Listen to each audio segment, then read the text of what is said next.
अपने पिता को याद करते हुए चिन युआन कहता है कि उसके पिता 2 बार युद्ध भूमि से जिंदा लौटे थे, लेकिन आखिरकार डाकुओं के हाथों मारे गए। पिता के जाने के बाद उसकी मां भी ज्यादा समय तक नहीं रह सकी। अब चिन युआन के सामने सिर्फ एक ही काम था, अपने माता पिता का बदला लेना और अपने परिवार का वंश खत्म होने से बचाना। इसी बीच एक कब्रिस्तान के पास एक लड़की को खबर मिलती है कि वहां कोई ठंड से मरा हुआ पड़ा है। जब लोग वहां पहुंचते हैं तो पता चलता है कि किन युआन अभी जिंदा है। उसे कुछ खाना दिया जाता है और वह उनसे डेंगजो सिटी तक साथ ले जाने की गुजारिश करता है। रास्ते में चिन युआन को पता चलता है कि उस लड़की का नाम चानेर है और उसके साथ लियू बो नाम का एक अनुभवी योद्धा है। लियू बो इतना ताकतवर है कि कई हथियारबंद आदमी भी उसके करीब नहीं आ सकते। बातचीत में चिन युआन बताता है कि उसके माता पिता युद्ध से लौटते समय हुआंग फेंग रिज के डाकुओं द्वारा मारे गए थे। तभी रास्ते में डाकू उनका रास्ता रोक लेते हैं। वे पैसे के साथ घोड़ा और गाड़ी भी मांगते हैं। लियू बो उन्हें रोकने के लिए आगे बढ़ता है, लेकिन तभी चिन युआन के सामने अचानक सिस्टम सक्रिय हो जाता है। सिस्टम उसे एक विशेष शक्ति का पैकेज देता है और एक मिशन जारी करता है, अपने पिता का बदला लेना और हुआंग फेंग स्ट्रॉन्गहोल्ड के 72 डाकुओं का सफाया करना। इसके बदले उसे एक बुल येलो पिल और एक विशेष टेक्निक मिलने वाली थी। किन युआन तुरंत मिशन स्वीकार कर लेता है। बुल येलो पिल खाने के बाद उसे तुरंत एक बैल जितनी ताकत मिलती है। उसकी नई शक्ति इतनी जबरदस्त होती है कि वो अकेले ही डाकुओं को पछाड़ देता है। जो आदमी कुछ समय पहले बिल्कुल कमजोर दिखाई दे रहा था, वही अब भारी लकड़ियों को उठाकर दुश्मनों पर हमला कर रहा था। डाकू उसकी ताकत देखकर घबरा जाते हैं और पीछे हटने लगते हैं। लियू बो भी चिन युआन की असली शक्ति देखकर हैरान रह जाता है। लड़ाई के बाद चानर चिन युआन को जांग फैमिली में बॉडीगार्ड की नौकरी देने का प्रस्ताव देती है। वहां खाना रहना मुफ्त था और हर महीने 52 सिल्वर कॉइन्स मिलते, लेकिन चिन युआन मना कर देता है क्योंकि उसके पिता की मौत का बदला अभी बाकी था। चनर समझ जाती है कि चिन युआन हुआंग फेंग स्ट्रॉन्गहोल्ड जाने वाला है। वह उसे रोक नहीं पाती, लेकिन उसे सावधान रहने की सलाह देती है। लियू बो भी उसे अपने परिवार की ब्लेड टेक्निक सिखाने की बात करता है और इसे चिन युआन के लिए एहसान का बदला मानता है। सिस्टम तुरंत इस टेक्निक को एक स्टार मार्शल टेक्निक के रूप में पहचान लेता है। इसे सीखने में एक्सपीरियंस खर्च होता है और चिन युआन कुछ ही समय में इसे समझ लेता है। उसके पास अभी 45 एक्सपीरियंस पॉइंट्स बचते हैं। वो तय करता है कि हुआंग फेंग स्ट्रॉन्गहोल्ड में सिर्फ अपनी ताकत के भरोसे जाना काफी नहीं होगा, इसलिए वो ब्लेड टेक्निक को अपनी सीमा तक विकसित करने के लिए 40 एक्सपीरियंस पॉइंट्स खर्च कर देता है। अब उसकी टेक्निक सर्वोच्च स्तर तक पहुंच जाती है। चेनर का घर सामने आ जाता है। वह किन युआन से कुछ दिन रुकने को कहती है, लेकिन किन युआन अपने बदले के मिशन के कारण वहां रुकने से इनकार कर देता है। चेनर उसे कुछ सिल्वर कॉइन्स देती है और कहती है कि जरूरत पड़ने पर जैंग फैमिली में आ सकता है। इसके बाद किन युआन अकेला आगे बढ़ता है। सबसे पहले वो एक हथियार की दुकान पर पहुंचता है। उसे ऐसी भारी ब्लेड चाहिए जिसे उसके बढ़े हुए स्ट्रेंथ के साथ इस्तेमाल किया जा सके। दुकानदार पहले 8 किलो से ज्यादा की ब्लेड दिखाता है, लेकिन चिन युआन उससे भी भारी हथियार मांगता है। आखिरकार दुकानदार अपनी सबसे भारी ब्लेड दिखाता है, एक विशाल 9 फुट लंबी जे ड्रिंकिंग ब्लेड जिसका वजन 88 किलो था और कीमत 220 सिल्वर कॉइन्स थी। किन युआन के पास सिर्फ 42 सिल्वर कॉइन्स थे, इसलिए वो ब्लेड को उधार ले जाने की बात करता है और वादा करता है कि डाकुओं को खत्म करके लौटने के बाद बाकी पैसे चुका देगा। दुकानदार पहले तैयार नहीं होता, लेकिन किन युआन की बातों से साफ था कि वो सच में हुआंग फेंग स्ट्रॉन्गहोल्ड जाने वाला है। उधर उसी समय कुछ सरकारी योद्धा भी हुआंग फेंग स्ट्रॉन्गहोल्ड की तरफ बढ़ रहे थे। उन्हें खबर मिली थी कि यह डाकुओं का अड्डा डेंगजो सिटी के बेहद करीब होने के बावजूद लोगों को लगातार लूट रहा है। उनका नेता बाकी लोगों को सावधान करता है क्योंकि स्ट्रॉन्गहोल्ड का बड़ा मुखिया आयरन एक्स प्रिजनर हो सकता था, जो पहले भी कई योद्धाओं को नुकसान पहुंचा चुका था। इसके अलावा वहां एक वन आइड स्वॉर्ड्समैन भी मौजूद था, लेकिन उन्हें नहीं पता था कि चिन युआन पहले ही स्ट्रॉन्गहोल्ड तक पहुंच चुका है। हुआंग फेंग स्ट्रॉन्गहोल्ड के बाहर पहुंचकर चिन युआन साफ शब्दों में कहता है कि उसके पिता की हत्या का हिसाब आज चुकाना होगा। अंदर मौजूद डाकुओं को पता चलता है कि वही आदमी उनके साथियों को रास्ते में अकेले हरा चुका है। वे बताते हैं कि देखने में पतला होने के बावजूद चिन युआन इतनी ताकत रखता है कि भारी लकड़ी तक उठा सकता है और एक ही वार में कई लोगों को गिरा सकता है। स्ट्रॉन्गहोल्ड का मुखिया ये सुनकर खुद बाहर आता है और अपने सभी आदमियों को किन युआन पर हमला करने का आदेश देता है। किन युआन भी बिना पीछे हटे सामने खड़ा रहता है। वो साफ कहता है कि इन डाकुओं ने उसके पिता की जान ली है और आज वो अपने पिता के साथ साथ हुआंग फेंग रिज के उन सभी लोगों का बदला लेने आया है जिन्हें इन डाकुओं ने मारा था। मुखिया किन युआन की ताकत को हल्के में लेता है और हमला करता है, लेकिन चिन युआन अपनी नई ब्लेड टेक्निक का इस्तेमाल करता है। एक जबरदस्त वार में स्ट्रॉन्गहोल्ड का मुखिया उसके सामने टिक तक नहीं पाता। लड़ाई तेजी से खत्म हो जाती है। चिन युआन पूरे हुआंग फेंग स्ट्रॉन्गहोल्ड के डाकुओं का सफाया कर देता है। आयरन एक्स प्रिजनर भी उसके सामने ज्यादा देर टिक नहीं पाता और सिर्फ 3 वार में मारा जाता है। अपने पिता का बदला पूरा करने के बाद चिन युआन आखिरकार आसमान की ओर देखकर कहता है कि अब उसके पिता और मां शांति से आराम कर सकते हैं। तभी सिस्टम मिशन पूरा होने की घोषणा करता है। उसे एक और बुल येलो पिल मिलती है, 4 स्टार टेक्निक प्राप्त होती है और 200 एक्सपीरियंस पॉइंट्स का बड़ा रिवॉर्ड मिलता है। अब चिन युआन के पास कुल 2 बुल्स जितनी शक्ति हो चुकी थी और उसे एक नया टाइटल भी मिलता है, पावरफुल वॉरियर। इतनी ताकत मिलने के बाद चिन युआन समझ जाता है कि आगे उसके लिए रास्ता और भी खुल चुका है। लेकिन बदला पूरा होने के बाद वो स्ट्रॉन्गहोल्ड में मौजूद खजाने को तलाशना शुरू करता है। काफी खोज के बाद उसे छिपा हुआ धन मिल जाता है। 72 डाकुओं ने मिलकर सिर्फ 200 से कुछ ज्यादा सिल्वर कॉइन्स जमा किए थे। उधर सरकारी योद्धा भी हुआंग फेंग स्ट्रॉन्गहोल्ड पहुंचते हैं, लेकिन वहां पहुंचकर वे देखते हैं कि सभी 72 डाकू पहले ही मारे जा चुके हैं। सबसे हैरान करने वाली बात यह थी कि यह काम किसी सेना या समूह ने नहीं, बल्कि सिर्फ एक आदमी ने किया था। ज्यादातर डाकू एक ही वार में मारे गए थे थे और आयरन एक्स प्रिजनर भी सिर्फ 3 बार झेल पाया था। सरकारी अधिकारी समझ जाते हैं कि डेंगजो में कोई बेहद शक्तिशाली योद्धा सामने आया है। वे आयरन एक्स प्रिजनर का सिर लेकर वापस लौटने का फैसला करते हैं और आदेश देते हैं कि उस रहस्यमयी योद्धा की पहचान पता की जाए। दूसरी तरफ शिन युआन अपनी उधार ली हुई ब्लेड वापस करने दुकान पर लौटता है। दुकानदार को विश्वास नहीं होता कि वही ब्लेड लेकर शिन युआन सच में पूरे हुआंग फेंग स्ट्रॉन्गहोल्ड का सफाया करके लौट आया है। उसकी बहादुरी से प्रभावित होकर दुकानदार ब्लेड उसे मुफ्त में देने की बात करता है, लेकिन शिन युआन मना कर देता है। उसका कहना था कि 88 किलो की ब्लेड भी अब उसके लिए हल्की पड़ चुकी है। वो दुकानदार से 200 या 300 किलो की एक भारी ब्लेड बनाने को कहता है। दुकानदार बताता है कि उसकी छोटी दुकान में ऐसा हथियार बनाना संभव नहीं है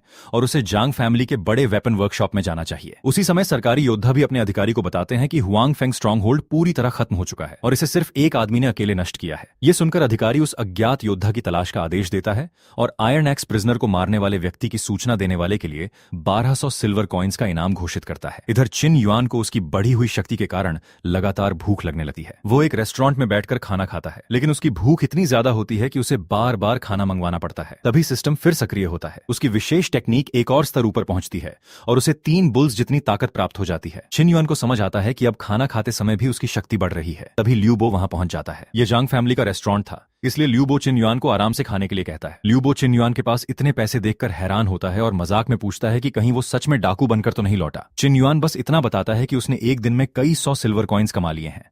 लियू बो उसे फिर से जांग फैमिली में काम करने का प्रस्ताव देता है और साथ में ब्लेड टेक्निक सिखाने की बात करता है, लेकिन चिन युआन उसे रोककर बताता है कि वो ब्लेड टेक्निक पहले ही सीख चुका है। लियू बो को इस बात पर विश्वास नहीं होता कि उसने इतनी जल्दी पूरी टेक्निक सीख ली। तभी चेनर के पिता वहां पहुंचते हैं। चेनर उन्हें बताती है कि चिन युआन वही व्यक्ति है जिसने उसे और लियू बो को डाकुओं से बचाया था। उसके पिता जांग वानलियांग चिन युआन का धन्यवाद करते हैं और बताते हैं कि जांग फैमिली उसकी जान बचाने का एहसान जरूर चुकाएगा। चिन युआन अपनी जरूरत बताता है।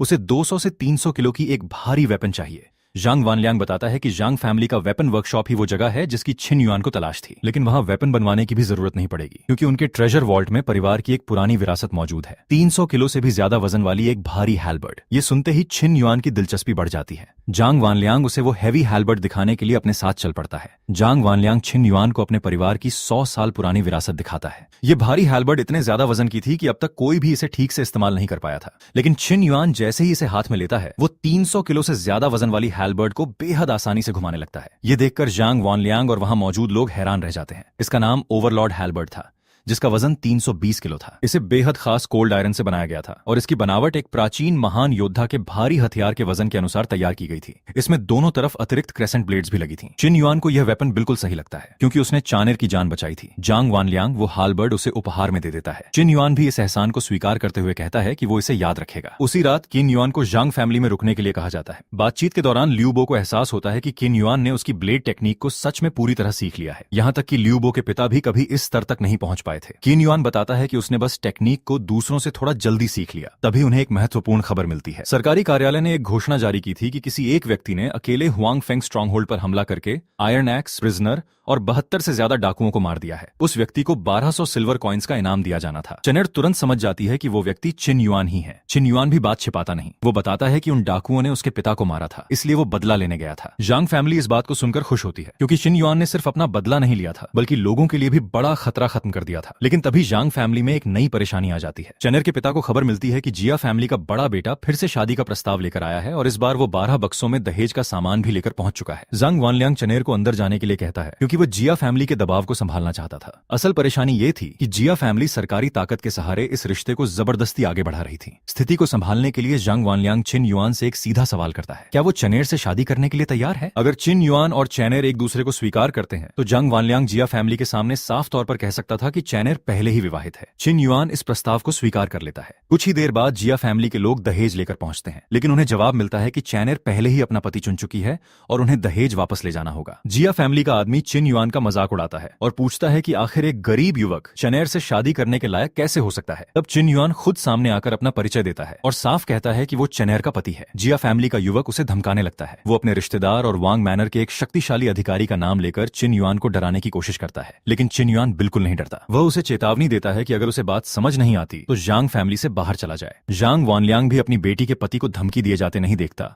और अपने लोगों को उस युवक को बाहर निकालने का आदेश देता है। इसके बाद स्थिति अचानक हिंसक हो जाती है। जिया फैमिली का युवक छिन युआन पर हमला करता है और छिन युआन जवाबी हमला करता है। हमला इतना भारी पड़ता है कि जिया फैमिली का युवक वहीं गिर जाता है और उसकी जान चली जाती है। अब मामला और गंभीर हो चुका था। छिन युआन साफ कहता है कि उसने पहले हमला नहीं किया था, उसने सिर्फ अपनी रक्षा की थी। लेकिन जिया फैमिली इस बात को स्वीकार करने के लिए तैयार नहीं थी। जिया फैमिली के लोग बदला लेने की कसम खाते हैं और वोंग मैनर के टाइबाओ गाओ मिंग को बुलाने का फैसला करते हैं। उनका इरादा था कि किन युआन को गिरफ्तार करवाकर कानून के अनुसार सजा दिलाई जाए। उधर वोंग मैनर के कुछ अधिकारी इस मामले पर चर्चा करते हैं। उन्हें बताया जाता है कि जिया फैमिली का युवक मारा गया है और हत्यारा जांग फैमिली में मौजूद है। यह भी खबर थी कि हत्यारे के पास असाधारण स्ट्रेंथ है और वो एक ही वार में कई लोगों को दूर फेंक सकता है। इसलिए गाओ मिंग के साथ बड़ी संख्या में लोग जांग फैमिली की ओर रवाना होते हैं। लियू बो भी उनके साथ जाने का फैसला करता है ताकि स्थिति बिगड़ने पर मदद की जा सके। जब छिन युआन को पता चलता है कि जिया फैमिली ने वांग मैनर के टाइबाओ को बुला लिया है, चनेर उसे पीछे के रास्ते से निकल जाने की सलाह देती है, लेकिन छिन युआन भागने से इनकार कर देता है। उसका कहना था कि अगर वह भाग गया तो जांग फैमिली पर एक अपराधी को छिपाने का आरोप लग सकता है, जबकि असल में हमला पहले जिया फैमिली के युवक ने किया था। छिन युआन को पूरा भरोसा था कि उसने सिर्फ आत्मरक्षा की है। आखिरकार छिन युआन खुद अधिकारियों के साथ वांग मैनर जाने का फैसला करता है। जिया फैमिली का बुजुर्ग पहले से ही वहां पहुंच चुका था और अपने पोते की मौत का बदला मांग रहा था। वह जांग वानलियांग पर अपने पोते को मरवाने का आरोप लगाता है। जांग वानलियांग भी पीछे नहीं हटा। वह साफ कहता है कि जिया फैमिली का युवक हथियार लेकर जांग फैमिली में घुसा था और उसने छिन युआन पर पहले हमला किया था। तभी वहां मौजूद लोगों में से एक छिन युआन को पहचान लेता है। उसकी शक्ल और शरीर उस रहस्यमयी व्यक्ति से मेल खाते थे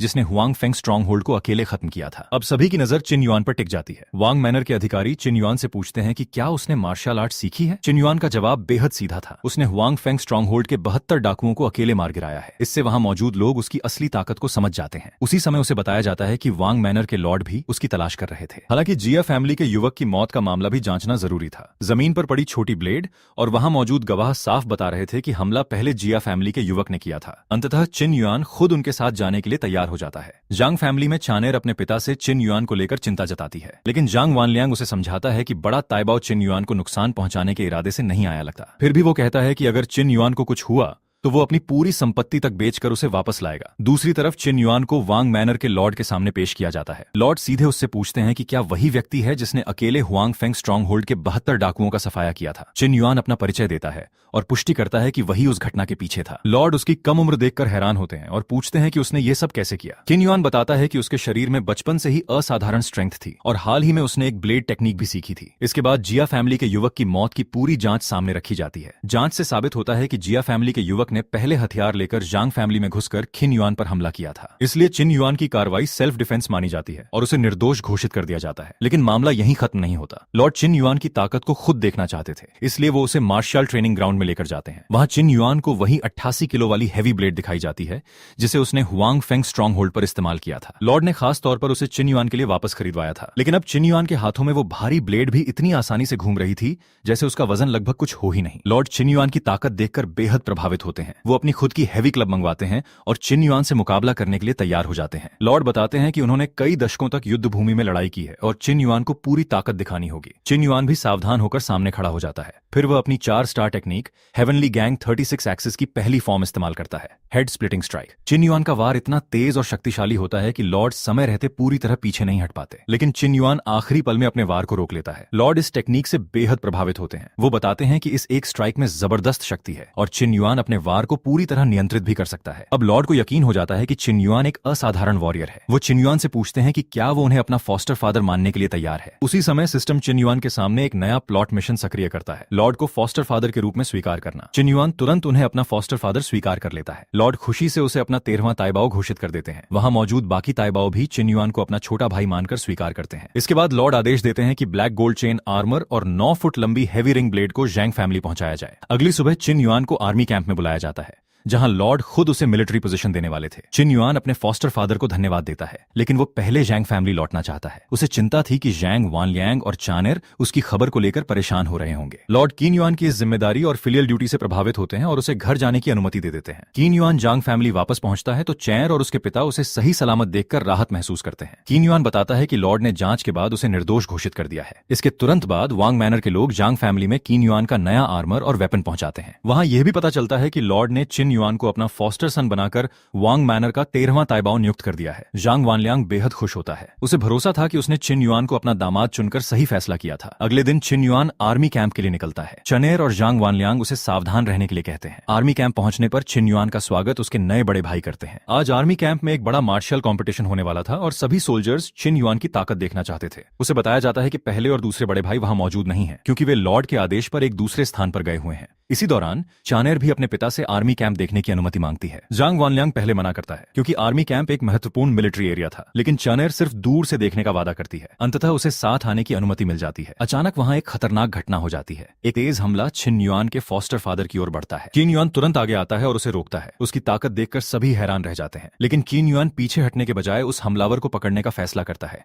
क्योंकि हमला सीधे उसके फॉस्टर फादर पर हुआ था। वो हमलावर का पीछा करता है और उसे भागने नहीं देता। आखिरकार चिन युआन अपनी ताकत और टेक्निक का इस्तेमाल करके उस खतरे को रोक देता है। ये देखकर लॉर्ड बेहद संतुष्ट होते हैं। उनके 13वें ताइबाओं ने न सिर्फ अपनी ताकत साबित की थी, बल्कि अपने फॉस्टर फादर की रक्षा करके ये भी दिखा दिया था कि वो अब इस परिवार का हिस्सा बन चुका है। आर्मी कैंप में हुए हमले के बाद चिन युआन की ताकत देखकर सभी योद्धा पूरी तरह प्रभावित हो चुके थे। इतनी बड़ी टाइगर को भी चिन युआन ने सिर्फ 3 घूंसों में मार गिराया था। उसके नए भाई उसकी ताकत देखकर दंग रह गए और उसे बेहद शक्तिशाली वॉरियर मानने लगे। लॉर्ड भी चिन युआन की इस ताकत से खुश थे। उन्होंने आदेश दिया कि उस विशाल टाइगर को आर्मी कैंप ले जाया जाए ताकि बाकी सोल्जर्स भी चिन युआन की असली शक्ति देख सकें। आर्मी कैंप पहुंचने पर लॉर्ड ने चिन युआन का परिचय जनरल वे से कराया और बताया कि इसी 13वें ताइबाओ ने सिर्फ 3 घूंसों में टाइगर को मार डाला था। इसके बाद आर्मी कॉम्पिटिशन शुरू हुई। नियम साफ था, मुकाबलों में सिर्फ जीत हार तय होगी और पहले 3 स्थान हासिल करने वालों की मिलिट्री पोजीशन एक स्तर बढ़ाई जाएगी। इसके अलावा टॉप 100 सोल्जर्स को टाइगर मीट भी दिया जाना था। लेकिन आज चिन युआन को अपनी ताकत छिपाने की जरूरत नहीं थी। उसी समय सिस्टम ने एक नया मिशन जारी किया। चिन युआन को लगातार जीत हासिल करके मिलिट्री कंपटीशन में पहला स्थान हासिल करना था। इसके बदले उसे एक विशेष टाइटल मिलने वाला था जो उसकी शारीरिक सहन शक्ति को 3 गुना तक बढ़ा सकता था। चिन युआन अपने फॉस्टर फादर को भरोसा दिलाता है कि वो उन्हें निराश नहीं करेगा। कंपटीशन शुरू होते ही कई योद्धा चिन युआन को चुनौती देने आते हैं। चिन युआन बिना वेपन के ही उनका सामना करता है और एक एक करके सभी को आसानी से हरा देता है। कुछ ही देर में वह कहता है कि एक एक करके लड़ने में बहुत समय लगेगा, इसलिए 10 लोग एक साथ उस पर हमला करें। यह सुनकर वहां मौजूद सोल्जर्स को उसकी बात बेहद घमंडी लगती है, लेकिन जैसे ही 10 योद्धा एक साथ चिन युआन पर टूट पड़ते हैं,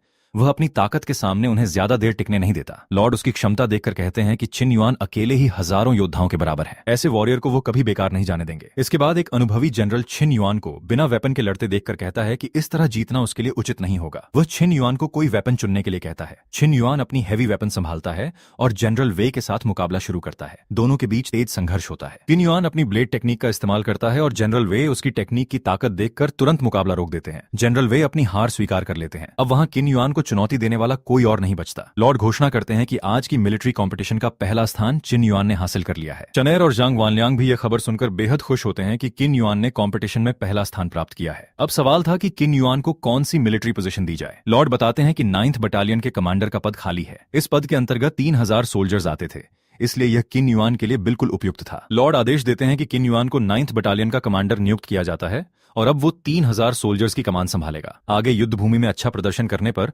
उसे और भी बड़ी रिवॉर्ड्स और पोजीशंस मिल सकती थीं। लेकिन लॉर्ड चिन युआन को तुरंत आर्मी कैंप में जाने का आदेश नहीं देते। वो कहते हैं कि पहले साल का यह समय खत्म होने दिया जाए और उसके बाद चिन युआन और चानेर की शादी पूरी कर दी जाए। चिन युआन इस आदेश को स्वीकार कर लेता है। जब वो जांग फैमिली वापस लौटता है तो चनेर और जांग वानलियांग पूरी रात उसकी चिंता कर रहे होते हैं। चिन युआन उन्हें बताता है कि वो आर्मी कैंप में ही रुक गया था और अब बिल्कुल सुरक्षित लौट आया है। उसी समय एक सैनिक तेजी से खबर लेकर आता है। लॉर्ड ने चिन युआन को तुरंत बुलाया था। 9th बटालियन के लिए एक बेहद गंभीर मामला सामने आया था। सरकारी खजाने की एक बड़ी खेप जिसमें 1,62,000 सिल्वर कॉइन्स थे, रास्ते में लूट ली गई थी। इस घटना के बाद चिन युआन के 2 बड़े भाई जिम्मेदार ठहराए गए और उन्हें सजा दी जा रही थी। चिन युआन तुरंत जांग फैमिली को बताकर वांग मैनर की ओर रवाना हो जाता है। लॉर्ड के सामने पहुंचने पर उन्हें पता चलता है कि लूटी गई रकम अभी तक बरामद नहीं हुई थी। चिन युआन के बड़े भाई बताते हैं कि चांगे फॉरेस्ट में उनका सामना एक बेहद ताकतवर मोटे आदमी से हुआ था जिसके हाथ में विशाल एक्स थी। उस आदमी ने खुद को केओस डीमन किंग बताया था और दोनों भाई उसके सामने टिक नहीं पाए। तभी चिन युआन के सामने सिस्टम एक नया मिशन जारी करता है। उसे लूटी गई 1,62,000 सिल्वर कॉइन्स वापस हासिल करने थे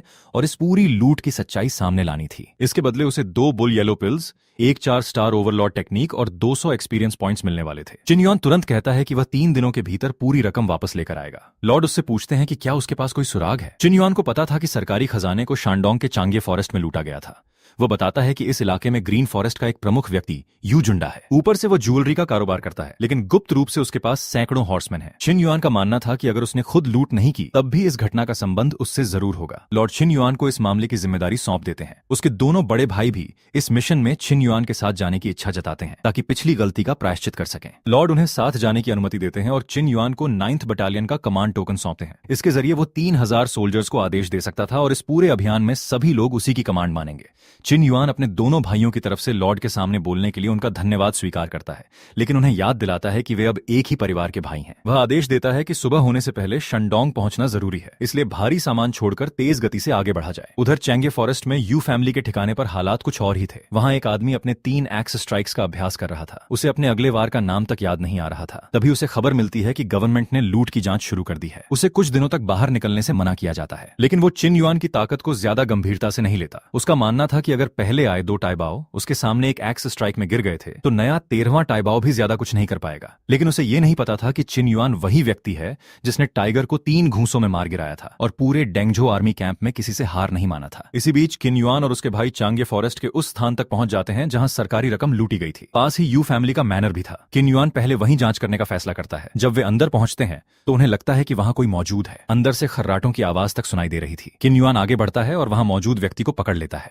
वो आदमी खुद को कैओस डीमन किंग बताता है। उसका नाम चेंग याओइन था। चिन युआन सीधे उससे पूछता है कि क्या उसी ने 1,62,000 सिल्वर कॉइन्स की सरकारी रकम लूटी थी। चेंग याओइन इसे स्वीकार कर लेता है। वो ये भी बताता है कि उसे खबर मिल चुकी थी कि 13वां टाइबाओ उसे पकड़ने आने वाला है और वो चिन युआन को भी रास्ते में लूटने की तैयारी कर रहा था। लेकिन चिन युआन खुद सामने खड़ा था। जब चेंग याओइन को पता चलता है कि यही 13वां टाइबाओ है तो वो उससे मुकाबला करने के लिए अपनी विशाल एक्स निकाल लेता है। वो अपनी पहली एक्स टेक्निक इस्तेमाल करता है, हेड स्प्लिटिंग स्ट्राइक। चिन युआन बिना घबराए उसका सामना करता है। इसके बाद चेंग याओइन लगातार अपनी एक्स टेक्निक्स इस्तेमाल करता है। चिन युआन उसके हर वार का सामना करता रहता है। चेंग याओइन के पास एक्स टेक्निक की कुल 108 फॉर्म्स होने की बात सामने आती है, लेकिन वह उनमें से सिर्फ कुछ ही फॉर्म्स ठीक से इस्तेमाल कर पाता है। किन युआन उसके वारों को देखकर उसकी टेक्निक की पहचान कर लेता है और उसे लगातार दबाव में रखता है। आखिरकार चेंग याओइन चिन युआन की ताकत के सामने हार मान लेता है। वह हाथ जोड़कर कहता है कि वह चिन युआन को सरकारी रकम तक ले जाएगा। किन युआन उसे साथ चलने के लिए मजबूर नहीं करता, बल्कि साफ कहता है कि अगर वो रकम वापस दिलाने में मदद करेगा तो शायद उसकी सजा कम हो सकती है। चेंग याओइन तैयार हो जाता है। इसी दौरान उसे एक बात पर हैरानी होती है। किन युआन उसका नाम कैसे जानता था। किन युआन उसके सवाल का सीधा जवाब नहीं देता। इसके बाद वे यू फैमिली के ठिकाने की ओर बढ़ते हैं। वहां पहुंचकर चिन युआन को एक व्यक्ति के बारे में पता चलता है जिसका नाम शू मिंग फेंग था। जब चिन युआन के साथ चेंग याओइन को वहां लाया जाता है तो वह व्यक्ति स्थिति समझ जाता है। यह एक निजी रेजिडेंस था और बिना अनुमति अंदर आने पर रोक थी, लेकिन चिन युआन सीधे अंदर जाने का आदेश देता है। चेंग याओइन चिन युआन का विरोध नहीं करता। वो बताता है कि अगर वो उनका साथ नहीं देता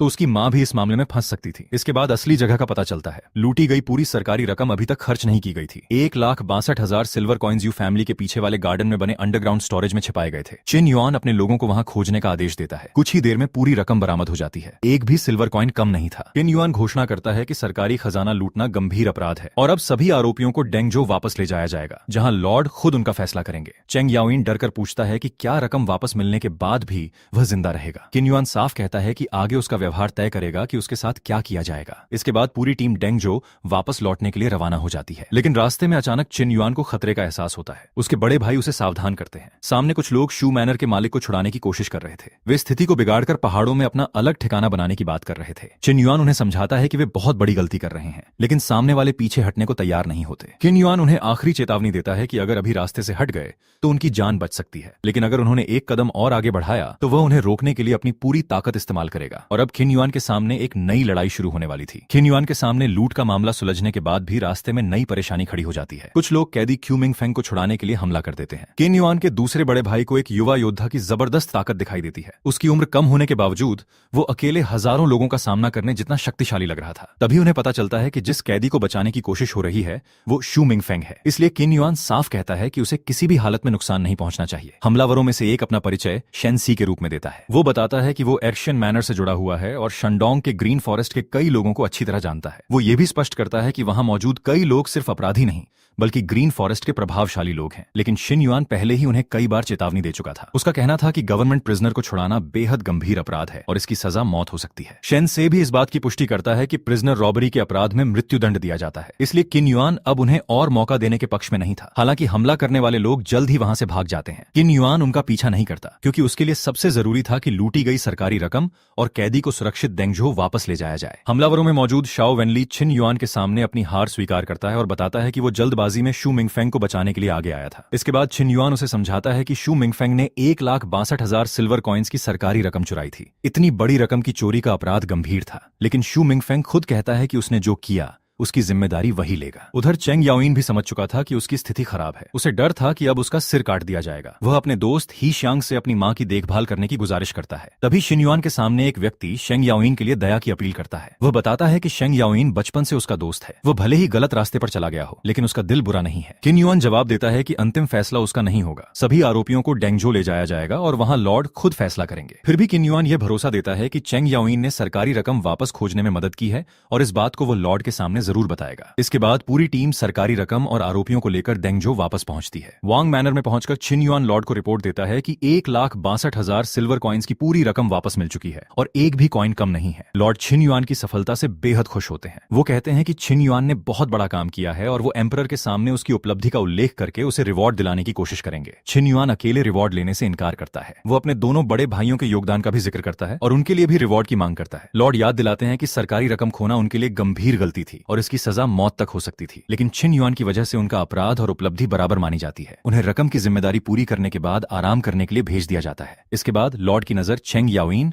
और शू मिंगफेंग पर जाती है। उन्हें बताया जाता है कि यही वे लोग हैं जिन्होंने सरकारी रकम लूटी थी। चेंग याओइन तुरंत अपनी गलती स्वीकार कर लेता है और दया की गुहार करता है। छिन युआन उसके लिए भी सजा कम करने की अपील करता है। वो बताता है कि चेंग याओइन ने बाद में उसकी मदद करके पूरी रकम वापस दिलाने में योगदान दिया था। छिन युआन ये भी कहता है कि दोनों भले ही जल्दबाजी में अपराध कर बैठे हों, लेकिन उनमें क्षमता है। उन्हें मारने के बजाय अपने अधीन लेकर काम करवाना ज्यादा उपयोगी होगा। लॉर्ड छिन युआन की बात मान लेते हैं। वो दोनों अपराधियों को छिन युआन के हवाले कर देते हैं और चेतावनी देते हैं कि अगर उन्होंने दोबारा अपराध किया तो इस बार उन्हें कोई छूट नहीं मिलेगी। इसके बाद दोनों को पहले जेल में डाल दिया जाता है। लॉर्ड छिन युआन से पूछते हैं कि वो अपने बड़े काम के बदले क्या रिवॉर्ड चाहता है। छिन युआन कहता है कि फॉस्टर फादर के लिए सरकारी रकम वापस लाना उसका कर्तव्य था, इसलिए उसे किसी विशेष रिवॉर्ड की जरूरत नहीं है। लॉर्ड उसकी विनम्रता पर मुस्कुराते हैं और फिर एक बड़ा रेड वुडन चेस्ट मंगवाते हैं। उसमें एक बेहद खास आर्मर था जिसे टाइगर लाइट आर्मर कहा जाता था। यह आर्मर कभी एम्परर द्वारा लॉर्ड को दिया गया था। अब लॉर्ड वही आर्मर छिन युआन को उपहार में दे देते हैं। इसके बाद वो बताते हैं कि कुछ दिनों बाद छिन युआन की शादी के बाद उसे उनके साथ लोयांग जाना होगा। उन्हें सरकारी रकम के मामले को लेकर एम्परर के सामने पेश होना था। छिन युआन आदेश स्वीकार कर लेता है। बाद में जेल में छिन युआन से चेंग याओइन मिलता है। वो अपनी जान बचाने के लिए छिन युआन का धन्यवाद करता है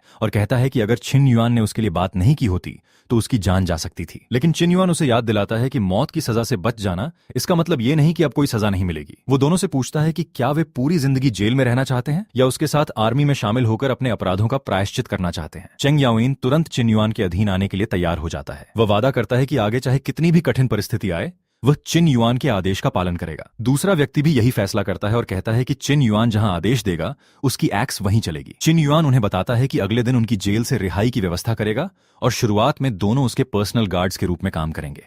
इसी के साथ सिस्टम मिशन पूरा होने की घोषणा करता है। किन युआन को चेंग याओइन को अपने अधीन लेने के रिवॉर्ड के रूप में 2 बुल येलो पिल्स और एक 7 स्टार ट्रेजर ब्लेड मिलती है। कुछ समय बाद किन युआन उस 7 स्टार ब्लेड को हाथ में लेता है। इसका वजन 200 किलो से भी ज्यादा था। किन युआन को यह वेपन बिल्कुल सही लगता है। वो इसे चलाकर देखता है और तुरंत समझ जाता है कि यह वास्तव में बेहद अच्छी ब्लेड है। इसके बाद उसकी बॉडी स्ट्रेंथ में फिर से जबरदस्त वृद्धि होती है। उसकी विशेष टेक्निक एक नए चरण में पहुंच जाती है और उसकी शक्ति बुल्स की ताकत से आगे बढ़कर एक विशाल ड्रैगन एलिफेंट जैसी शक्ति में बदल जाती है। अब छिन युआन की आर्म स्ट्रेंथ 12,000 किलो तक पहुंच चुकी थी। इतनी शक्ति हासिल करने के बाद छिन युआन को लगता है कि उसकी ताकत अब सीमा चेंगटियन से भी कम नहीं रही। कुछ समय बाद जांग फैमिली में छिन युआन और चानेर की शादी का दिन आ जाता है। लॉर्ड खुद शादी में शामिल होने जांग फैमिली पहुंचते हैं। जांग वानलियांग उनका स्वागत करता है, लेकिन लॉर्ड साफ कहते हैं कि आज से सभी एक ही परिवार का हिस्सा हैं, इसलिए औपचारिकता की जरूरत नहीं। लॉर्ड नवविवाहित छिन युआन और चानेर को एक जोड़ी नाइट पर्ल्स उपहार में देते हैं और उन्हें सुखी वैवाहिक जीवन की शुभकामना देते हैं। इसके बाद शादी की रस्में शुरू होती हैं। पहले छिन युआन और चानेर हेवन और अर्थ को प्रणाम करते हैं, फिर वे अपने बड़ों को प्रणाम करते हैं। इसके बाद दोनों एक दूसरे को प्रणाम करते हैं और शादी की रस्म पूरी हो जाती है। सभी लोग 13वें टाइबाओ, छिन युआन और चानेर को शादी की शुभकामनाएं देते हैं। बाद में छिन युआन और चानेर अकेले होते हैं। अब चानेर उसकी पत्नी बन चुकी थी। किन युआन उसे भरोसा दिलाता है कि आगे वो चानेर और पूरे जांग फैमिली की रक्षा करेगा। इसी बीच राजधानी में एम्परर एक बड़ी मिलिट्री योजना पर चर्चा कर रहे थे। एम्परर का इरादा गोगुरियो के खिलाफ पूर्वी अभियान शुरू करने का था, लेकिन कई पुराने अधिकारी इस फैसले का विरोध कर रहे थे। इसी दौरान उन्हें लॉर्ड की तरफ से एक अर्जेंट रिपोर्ट मिलती है। रिपोर्ट में बताया गया था कि 1,62,000 सिल्वर कॉइन्स की पूरी रकम वापस हासिल कर ली गई है और लॉर्ड उसे लेकर राजधानी में एम्परर से मिलने आ रहे हैं। एम्परर इस खबर से खुश होते हैं। उन्हें पूर्वी अभियान की योजना पर चर्चा करने के लिए लॉर्ड की जरूरत थी, इसलिए उनके राजधानी आने का समय बिल्कुल सही था। लेकिन रिपोर्ट में एक नाम का विशेष रूप से उल्लेख किया गया था, खिन चिन युआन। एम्परर हैरान होते हैं कि लॉर्ड ने इतने युवा व्यक्ति की इतनी खास प्रशंसा क्यों की। वो बताते हैं कि लॉर्ड आमतौर पर बेहद गर्वीले स्वभाव के हैं और किसी युवा वॉरियर की इस तरह तारीफ बहुत कम करते हैं। फिर चिन युआन की उपलब्धियों की खबर उन्हें दी जाती है। उसे 3 पंच टाइगर स्लेयर के नाम से जाना जाने लगा था। उसने आर्मी कैंप में किसी से हार नहीं मानी थी और भारी पत्थर तक आसानी से उठा सकता था। एम्परर को लगता है कि अगर रिपोर्ट में लिखी बातें सही हैं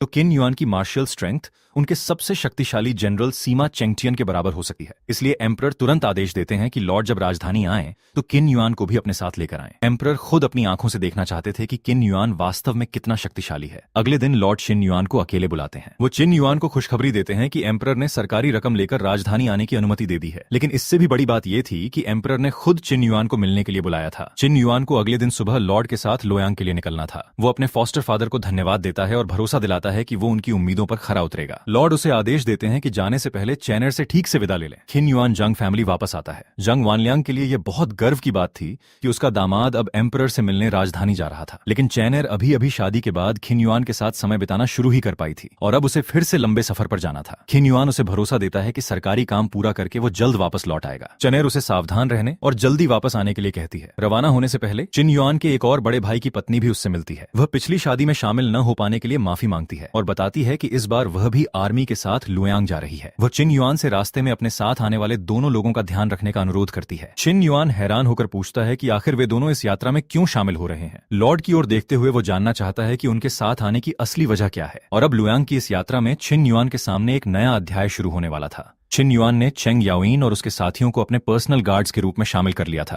ताकि वे अपने अपराधों का प्रायश्चित करते हुए उसके अधीन काम करें। लॉर्ड ने उन्हें साफ चेतावनी दी कि अगर उन्होंने दोबारा कोई विद्रोह या अपराध करने की कोशिश की तो उन्हें बख्शा नहीं जाएगा। चेंग याओइन भी इस बार पूरी तरह बदलने का वादा करता है। अब चिन युआन जहां जाने को कहेगा वो वहीं लड़ने के लिए तैयार रहेगा। इसके बाद पूरी टीम लोयांग के लिए रवाना होती है। देंगजो से लूटी गई 1,62,000 सिल्वर कॉइन्स की रकम सुरक्षित रूप से इंपीरियल ट्रेजरी में जमा कर दी जाती है। अब अगला काम था इंपीरियल पैलेस जाकर एम्परर से मिलना। पैलेस पहुंचते ही चिन युआन को बताया जाता है कि यहाँ डेंगजो की तरह आजादी से घूमना संभव नहीं, हर कदम पर नियमों का पालन करना होगा। लॉर्ड उसे सलाह देते हैं कि एम्परर के सामने सिर्फ जरूरत के मुताबिक बोले और बाकी समय ध्यान से सुनता रहे। कुछ ही देर बाद उन्हें इंपीरियल गार्डन में बुलाया जाता है। खिन युआन और लॉर्ड एम्परर के सामने पेश होते हैं। एम्परर छिन युआन को देखकर प्रभावित होते हैं और कहते हैं कि कम उम्र में ही उसमें एक असाधारण वॉरियर जैसी पर्सनैलिटी दिखाई देती है। इसके बाद एम्परर लूटी हुई 1,62,000 सिल्वर कॉइन्स की पूरी रकम वापस मिलने की बात करते हैं और लॉर्ड की तारीफ करते हैं कि उन्होंने इतना काबिल फॉस्टर सन चुना है। लॉर्ड भी बताते हैं कि रकम वापस लाने में छिन युआन की समझदारी और जांच पड़ताल का सबसे बड़ा योगदान था। लेकिन एम्परर ने छिन युआन को सिर्फ इसी मामले के लिए नहीं बुलाया था। वो बताते हैं कि वो तीसरी बार गोगुरियो के खिलाफ ईस्टर्न एक्सपीडिशन शुरू करने की तैयारी कर रहे हैं।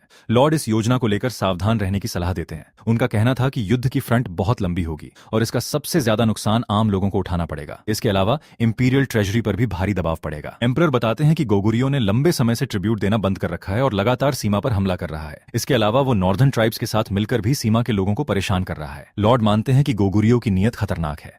अगर एम्परर ने युद्ध का फैसला कर लिया है तो वो पूरी ताकत से उनका साथ देंगे। इसके बाद एम्परर छिन युआन से भी उसकी राय पूछते हैं। छिन युआन साफ कहता है कि जो देश बार बार उनकी सीमा पर हमला करे और दुश्मन शक्तियों के साथ मिलकर आम लोगों को नुकसान पहुंचाए उसके खिलाफ कार्रवाई जरूरी है। उसके जवाब से एम्परर काफी प्रभावित होते हैं। छिन युआन ये भी स्पष्ट कर देता है कि एक छोटे देश को बार बार उनकी सीमा में घुसकर चुनौती देने की अनुमति नहीं दी जा सकती। एम्परर उसके जवाब से खुश होकर उसकी प्रशंसा करते हैं। इसके बाद एम्परर को छिन युआन की प्रसिद्ध ताकत के बारे में याद आता है। उन्हें बताया गया था कि छिन युआन की आर्म स्ट्रेंथ बेहद ज्यादा है और वो भारी पत्थर तक उठा सकता है। लॉर्ड बताते हैं कि छिन युआन सिर्फ स्ट्रेंथ में ही नहीं, उसकी ओवरलॉर्ड लेवल टेक्निक भी बेहद शक्तिशाली है। एम्परर तुरंत सीमा चेंगटियन को याद करते हैं जो उनके सबसे शक्तिशाली जनरल्स में से एक था और अपनी प्रसिद्ध टेक्निक के लिए जाना जाता था। अब एम्परर के मन में एक विचार आता है। वह सीमा चेंगटियन को पैलेस में बुलाने का आदेश देते हैं और उसे अपना वेपन साथ लाने के लिए कहते हैं। एम्परर खुद देखना चाहते थे कि छिन युआन और उनके सबसे शक्तिशाली जनरल के बीच मुकाबला कैसा रहेगा। कुछ समय बाद सीमा चेंगटियन पैलेस में पहुंच जाता है। एम्परर दोनों को आपस में एक फ्रेंडली मैच करने का आदेश देते हैं।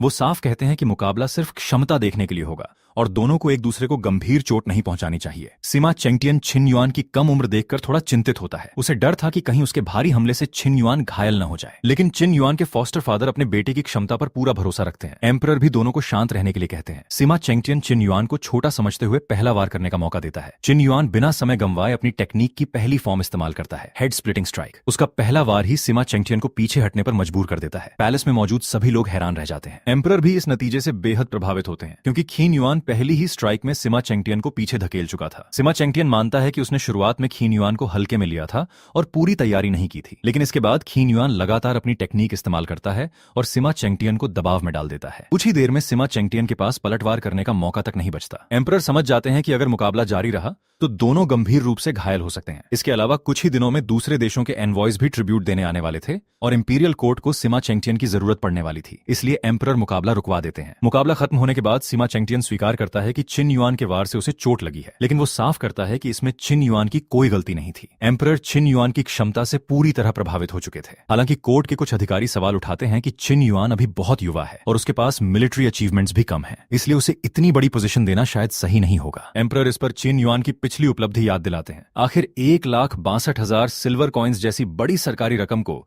सिर्फ कुछ दिनों में वापस लाना कोई छोटी उपलब्धि नहीं थी। फिर एम्परर चिन युआन को एक मौका देते हैं। कुछ ही दिनों में कई देशों के एनवॉयज ट्रिब्यूट देने आने वाले थे और उनके साथ अलग अलग देशों के शक्तिशाली वॉरियर्स भी आने वाले थे। एम्परर चिन युआन को चुनौती देते हैं कि अगर वो उन सभी वॉरियर्स को अकेले हराकर ग्रेट सुई एम्पायर की प्रतिष्ठा बढ़ा सके तो उसे एक बहुत बड़ी मिलिट्री पोजीशन दी जाएगी। चिन युआन तुरंत चुनौती स्वीकार कर लेता है और वादा करता है कि वो एम्पायर की प्रतिष्ठा को नुकसान नहीं पहुंचने देगा। उधर सिमा चेंगटियन के घायल होने के कारण अब वो इस मुकाबले में हिस्सा नहीं ले सकता था, इसलिए यह जिम्मेदारी पूरी तरह चिन युआन के कंधों पर आ जाती है। बाद में चिन युआन अपने नए पर्सनल गार्ड्स के साथ होता है। चेंग याओइन उसकी हेवनली गैंग 36 टेक्निक की अगली फॉर्म के बारे में जानना चाहता है। वो पूछता है कि चौथी फॉर्म का नाम क्या है और क्या चिन युआन उसे सिखा सकता है। कीन युआन बताता है कि आगे की फॉर्म्स पहले से लिखी हुई हैं और चेंग याओइन को यू जुंडा के साथ मिलकर अभ्यास करना होगा। दोनों इसे सीखने के लिए तैयार हो जाते हैं। उसी समय सिस्टम कीन युआन की स्पेशल टेक्निक में एक और एडवांसमेंट की घोषणा करता है। उसकी आर्म स्ट्रेंथ अब 15,000 किलो तक पहुंच चुकी थी। सिस्टम के अनुसार अगर चिन युआन फिर से सिमा चेंगटियन से मुकाबला करे तो अब वह 30 मूव्स के अंदर उसे हरा सकता था। तभी इंपीरियल कोर्ट में घोषणा होती है कि एम्परर आ चुके हैं। अब अलग अलग देशों के एनवॉयज को इंपीरियल ऑडियंस के लिए बुलाया जाता है। एक विदेशी एनवॉय एम्परर के सामने एक विशाल बीस्ट पेश करता है। वो दावा करता है कि उनके देश में सिर्फ वही व्यक्ति असली वॉरियर माना जाता है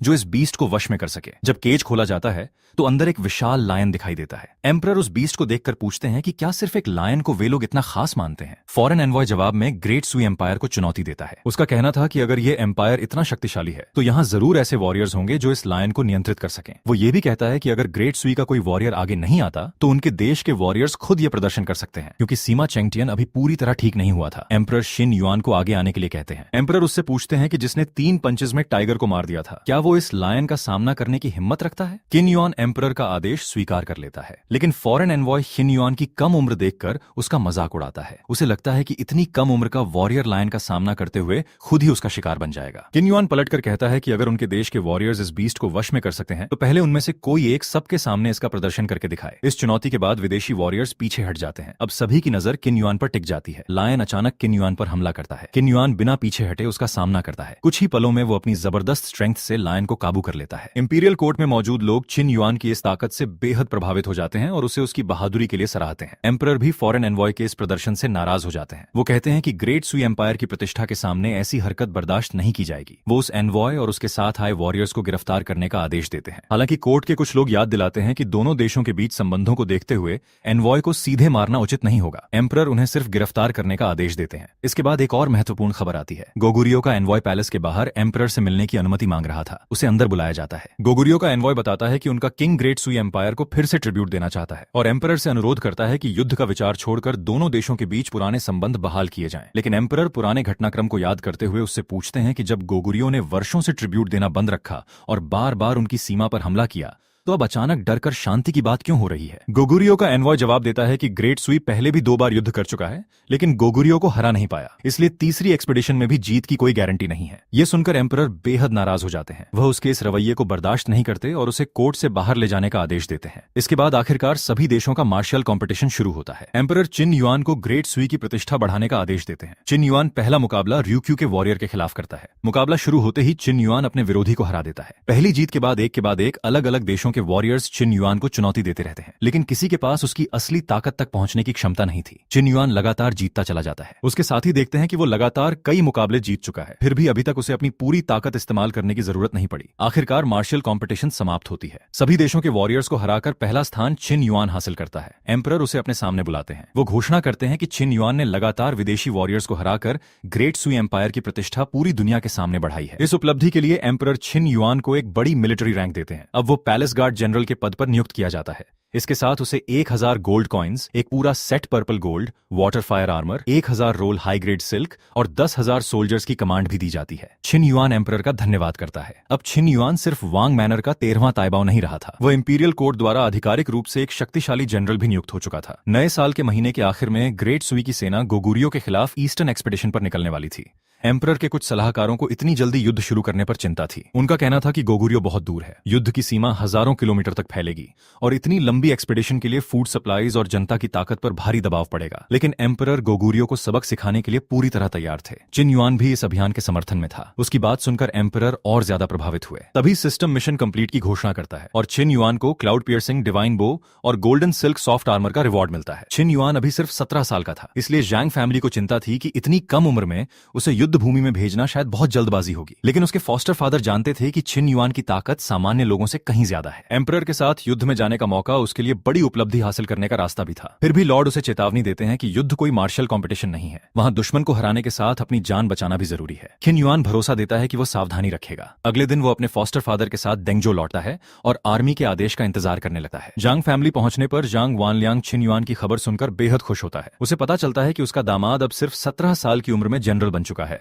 और 10,000 सोल्जर्स की कमांड संभाल रहा है। चनेर भी छिन युआन को देखकर खुश होती है, लेकिन उसे यह जानकर चिंता होती है कि अब उसका पति सचमुच युद्ध भूमि में जाने वाला है। छिन युआन उसे एम्परर द्वारा दिया गया गोल्डन सिल्क सॉफ्ट आर्मर दिखाता है और बताता है कि यह आर्मर ब्लेड और स्पीयर के हमले से बचा सकता है। साथ में उसकी अपनी स्ट्रेंथ भी है, इसलिए वो आसानी से हार नहीं मानेगा। फिर भी चैनर जानती थी कि युद्ध मार्शल कॉम्पिटिशन जैसा नहीं होता। छिन युआन उसे वादा करता है कि वो जिंदा वापस आएगा। इसी बीच युद्ध की स्थिति और गंभीर हो जाती है। गोगुरियो ने लियाओडोंग क्षेत्र में बड़ी संख्या में लोगों को लूटा और नॉर्दर्न बॉर्डर पर टर्किक ट्राइब्स ने भी हमला करके फूड सप्लाईज छीनना और लोगों को मारना शुरू कर दिया था। बॉर्डर रीजन में हालात बेहद खराब हो चुके थे। एम्परर को डर था कि टर्किक ट्राइब्स और गोगुरियो आपस में मिलकर इंपीरियल कैंप के नॉर्दर्न साइड पर हमला कर सकते हैं। इसलिए छिन युआन को मेन आर्मी के साथ सीधे शहरों पर हमला करने के बजाय नॉर्दर्न बॉर्डर की रक्षा की जिम्मेदारी दी जाती है। तभी सिस्टम नया मिशन जारी करता है। छिन युआन को इंपीरियल कैंप की रक्षा करनी थी, टर्किक ट्राइब्स को पीछे धकेलना था और उनके रॉयल कोर्ट पर बड़ा हमला करके उन्हें हराना था। मिशन पूरा करने पर उसे ड्रैगन एलिफेंट पिल, एक सुप्रीम सॉर्ड टेक्निक और 1000 एक्सपीरियंस पॉइंट्स मिलने वाले थे।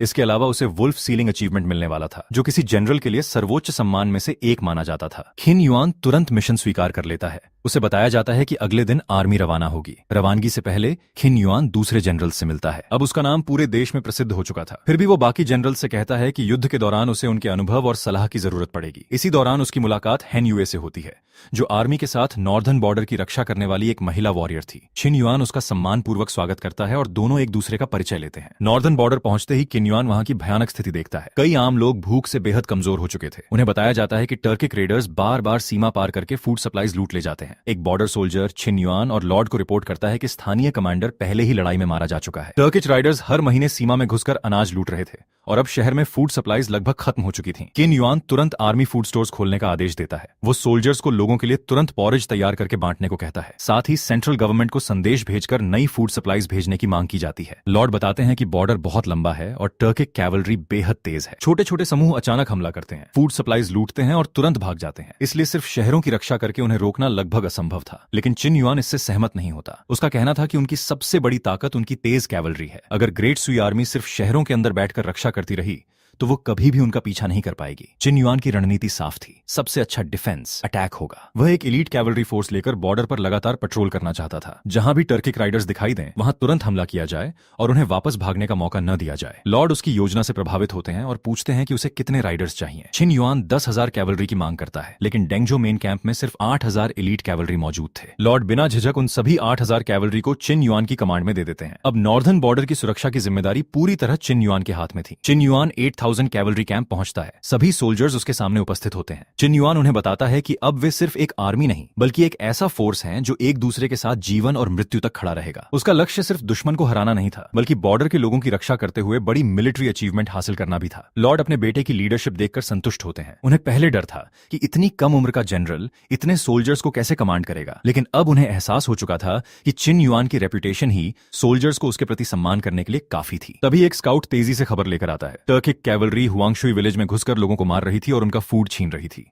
चिन युआन तुरंत आदेश देता है कि आयरन कैवलरी कैंप तैयार हो और सभी सोल्जर्स हुआंगशुई विलेज की ओर रवाना हो। हेन युए भी चिन युआन के साथ जाने की इच्छा जताती है। वो सुन चुकी थी कि चिन युआन की थ्रोइंग ब्लेड्स कभी निशाने से नहीं चूकती और वह खुद उसकी क्षमता देखना चाहती थी। किन युआन उसे साथ आने की अनुमति दे देता है। पूरी कैवलरी तेजी से हुआंगशुई विलेज की तरफ बढ़ती है। वहां पहुंचने पर पता चलता है कि टर्किक रेडर्स काफी फूड सप्लाईज लूट चुके हैं और उनके पास बड़ी संख्या में सामान होने के कारण उनकी गति धीमी पड़ गई थी। किन युआन तुरंत अपनी कैवलरी को आगे बढ़ाता है और दुश्मन के भागने का रास्ता बंद करने का आदेश देता है। कैवलरी दो दिशाओं में फैलकर टर्किक राइडर्स को घेर लेती है। किन युआन उन्हें हथियार डालने पर जान बख्शने की चेतावनी देता है। जो लोग विरोध करते हैं उन्हें तुरंत पकड़ लिया जाता है। लड़ाई खत्म होने के बाद खिन युआन को पता चलता है कि टर्किक रेडर्स कई स्थानीय लोगों को भी अपने साथ ले गए थे। सभी बंधक लोग वहां मौजूद थे। किन युआन उन्हें भरोसा दिलाता है कि अब उन्हें वापस बॉर्डर के अपने घरों में ले जाया जाएगा और कोई उन्हें फिर से ग्रासलैंड में नहीं छोड़ेगा। लोग किन युआन को धन्यवाद देते हैं। इसके बाद उसकी सेना को वहां 1000 से ज्यादा वॉर हॉर्सेस भी मिलते हैं। किन युआन आदेश देता है कि फूड और सभी हॉर्सेस को वापस ले जाया जाए। जब वे हुआंगशुई विलेज लौटते हैं तो लोगों को उनका लूटा हुआ अनाज वापस मिल जाता है। घायलों को तुरंत उपचार के लिए बॉर्डर सिटी भेजा जाता है। पहली ही लड़ाई में चिन युआन ने लोगों को बचा लिया था। फूड सप्लाईज वापस हासिल कर ली थीं और 1000 से ज्यादा वॉर हॉर्सेस भी कब्जे में ले लिए थे। लॉर्ड उसकी पहली बड़ी जीत से खुश होते हैं। चिन युआन सुझाव देता है कि इन वॉर हॉर्सेस को कैवलरी कैंप में शामिल किया जाए और उनमें से 1000 राइडर्स चुनकर आर्मी को और मजबूत किया जाए। लॉर्ड उसकी योजना को मंजूरी दे देते हैं और उसे पूरी छूट देते हैं। अब चिन युआन की कैवलरी फोर्स को बढ़ाकर 9000 सोल्जर्स कर दिया जाता है। वो अपनी सेना को 3 यूनिट्स में बांट देता है। चेंग याओइन को वंगार्ड की कमांड मिलती है। चू मिंगफेंग को लेफ्ट विंग की जिम्मेदारी दी जाती है। हन युए को राइट विंग संभालने का आदेश मिलता है। चिन युआन खुद पूरी सेना की कमांड अपने हाथ में रखता है। उसका आदेश साफ था, अगर टर्किक ट्राइब्स दोबारा बॉर्डर पार करके आए तो उन्हें जहां भी देखा जाए वहीं से पीछा करके हमला किया जाए। उनका लक्ष्य था दुश्मनों को खत्म करना और बॉर्डर के लोगों की रक्षा करना। इसके बाद टर्किक ट्राइब्स के खिलाफ खिन युआन की कार्रवाई और तेज हो जाती है। वह नॉर्दर्न ग्रासलैंड के अलग अलग ट्राइब्स को साफ संदेश भेजता है कि अगर वे दोबारा बॉर्डर में घुसकर फूड लूटेंगे तो उनका भी यही हाल होगा। इसका असर तुरंत दिखाई देता है। टर्किक ट्राइब्स के बीच डर फैल जाता है। उन्हें पता चल चुका था कि ग्रेट सुई की आयरन कैवलरी अब सिर्फ शहरों की रक्षा नहीं कर रही बल्कि सीमा पार करके उनका पीछा भी कर रही है। फिर भी कुछ लीडर्स को अपनी संख्या पर घमंड था। उनके पास लगभग 30,000 कैवलरी थी, जबकि चिन युआन के पास सिर्फ 1000 से कुछ ज्यादा नहीं बल्कि लगभग 14,000 राइडर्स की फोर्स होने की खबर थी। उन्हें लगता था कि संख्या में 3 गुना से ज्यादा होने के कारण चिन युआन शायद सीधा हमला करने की हिम्मत नहीं करेगा, लेकिन चिन युआन ने उनकी उम्मीदों को गलत साबित कर दिया। स्काउट खबर देता है कि चिन युआन की आयरन कैवलरी ईस्टर्न हिल पर दिखाई दे चुकी है। पास के दूसरे ट्राइब्स किसी भी समय मदद के लिए पहुंच सकते थे, इसलिए चिन युआन तुरंत फैसला करता है कि लड़ाई को जल्दी खत्म करना होगा। वो अपनी वैनगार्ड को दुश्मन के सेंटर को तोड़ने का आदेश देता है, जबकि लेफ्ट और राइट विंग्स दोनों तरफ से हमला करके उनकी फॉर्मेशन को काटने के लिए आगे बढ़ते हैं। टर्किक आर्मी पहले ही संख्या में ज्यादा थी, इसलिए उनका कमांडर आदेश देता है कि पहली चार्ज को किसी भी हालत में रोका जाए।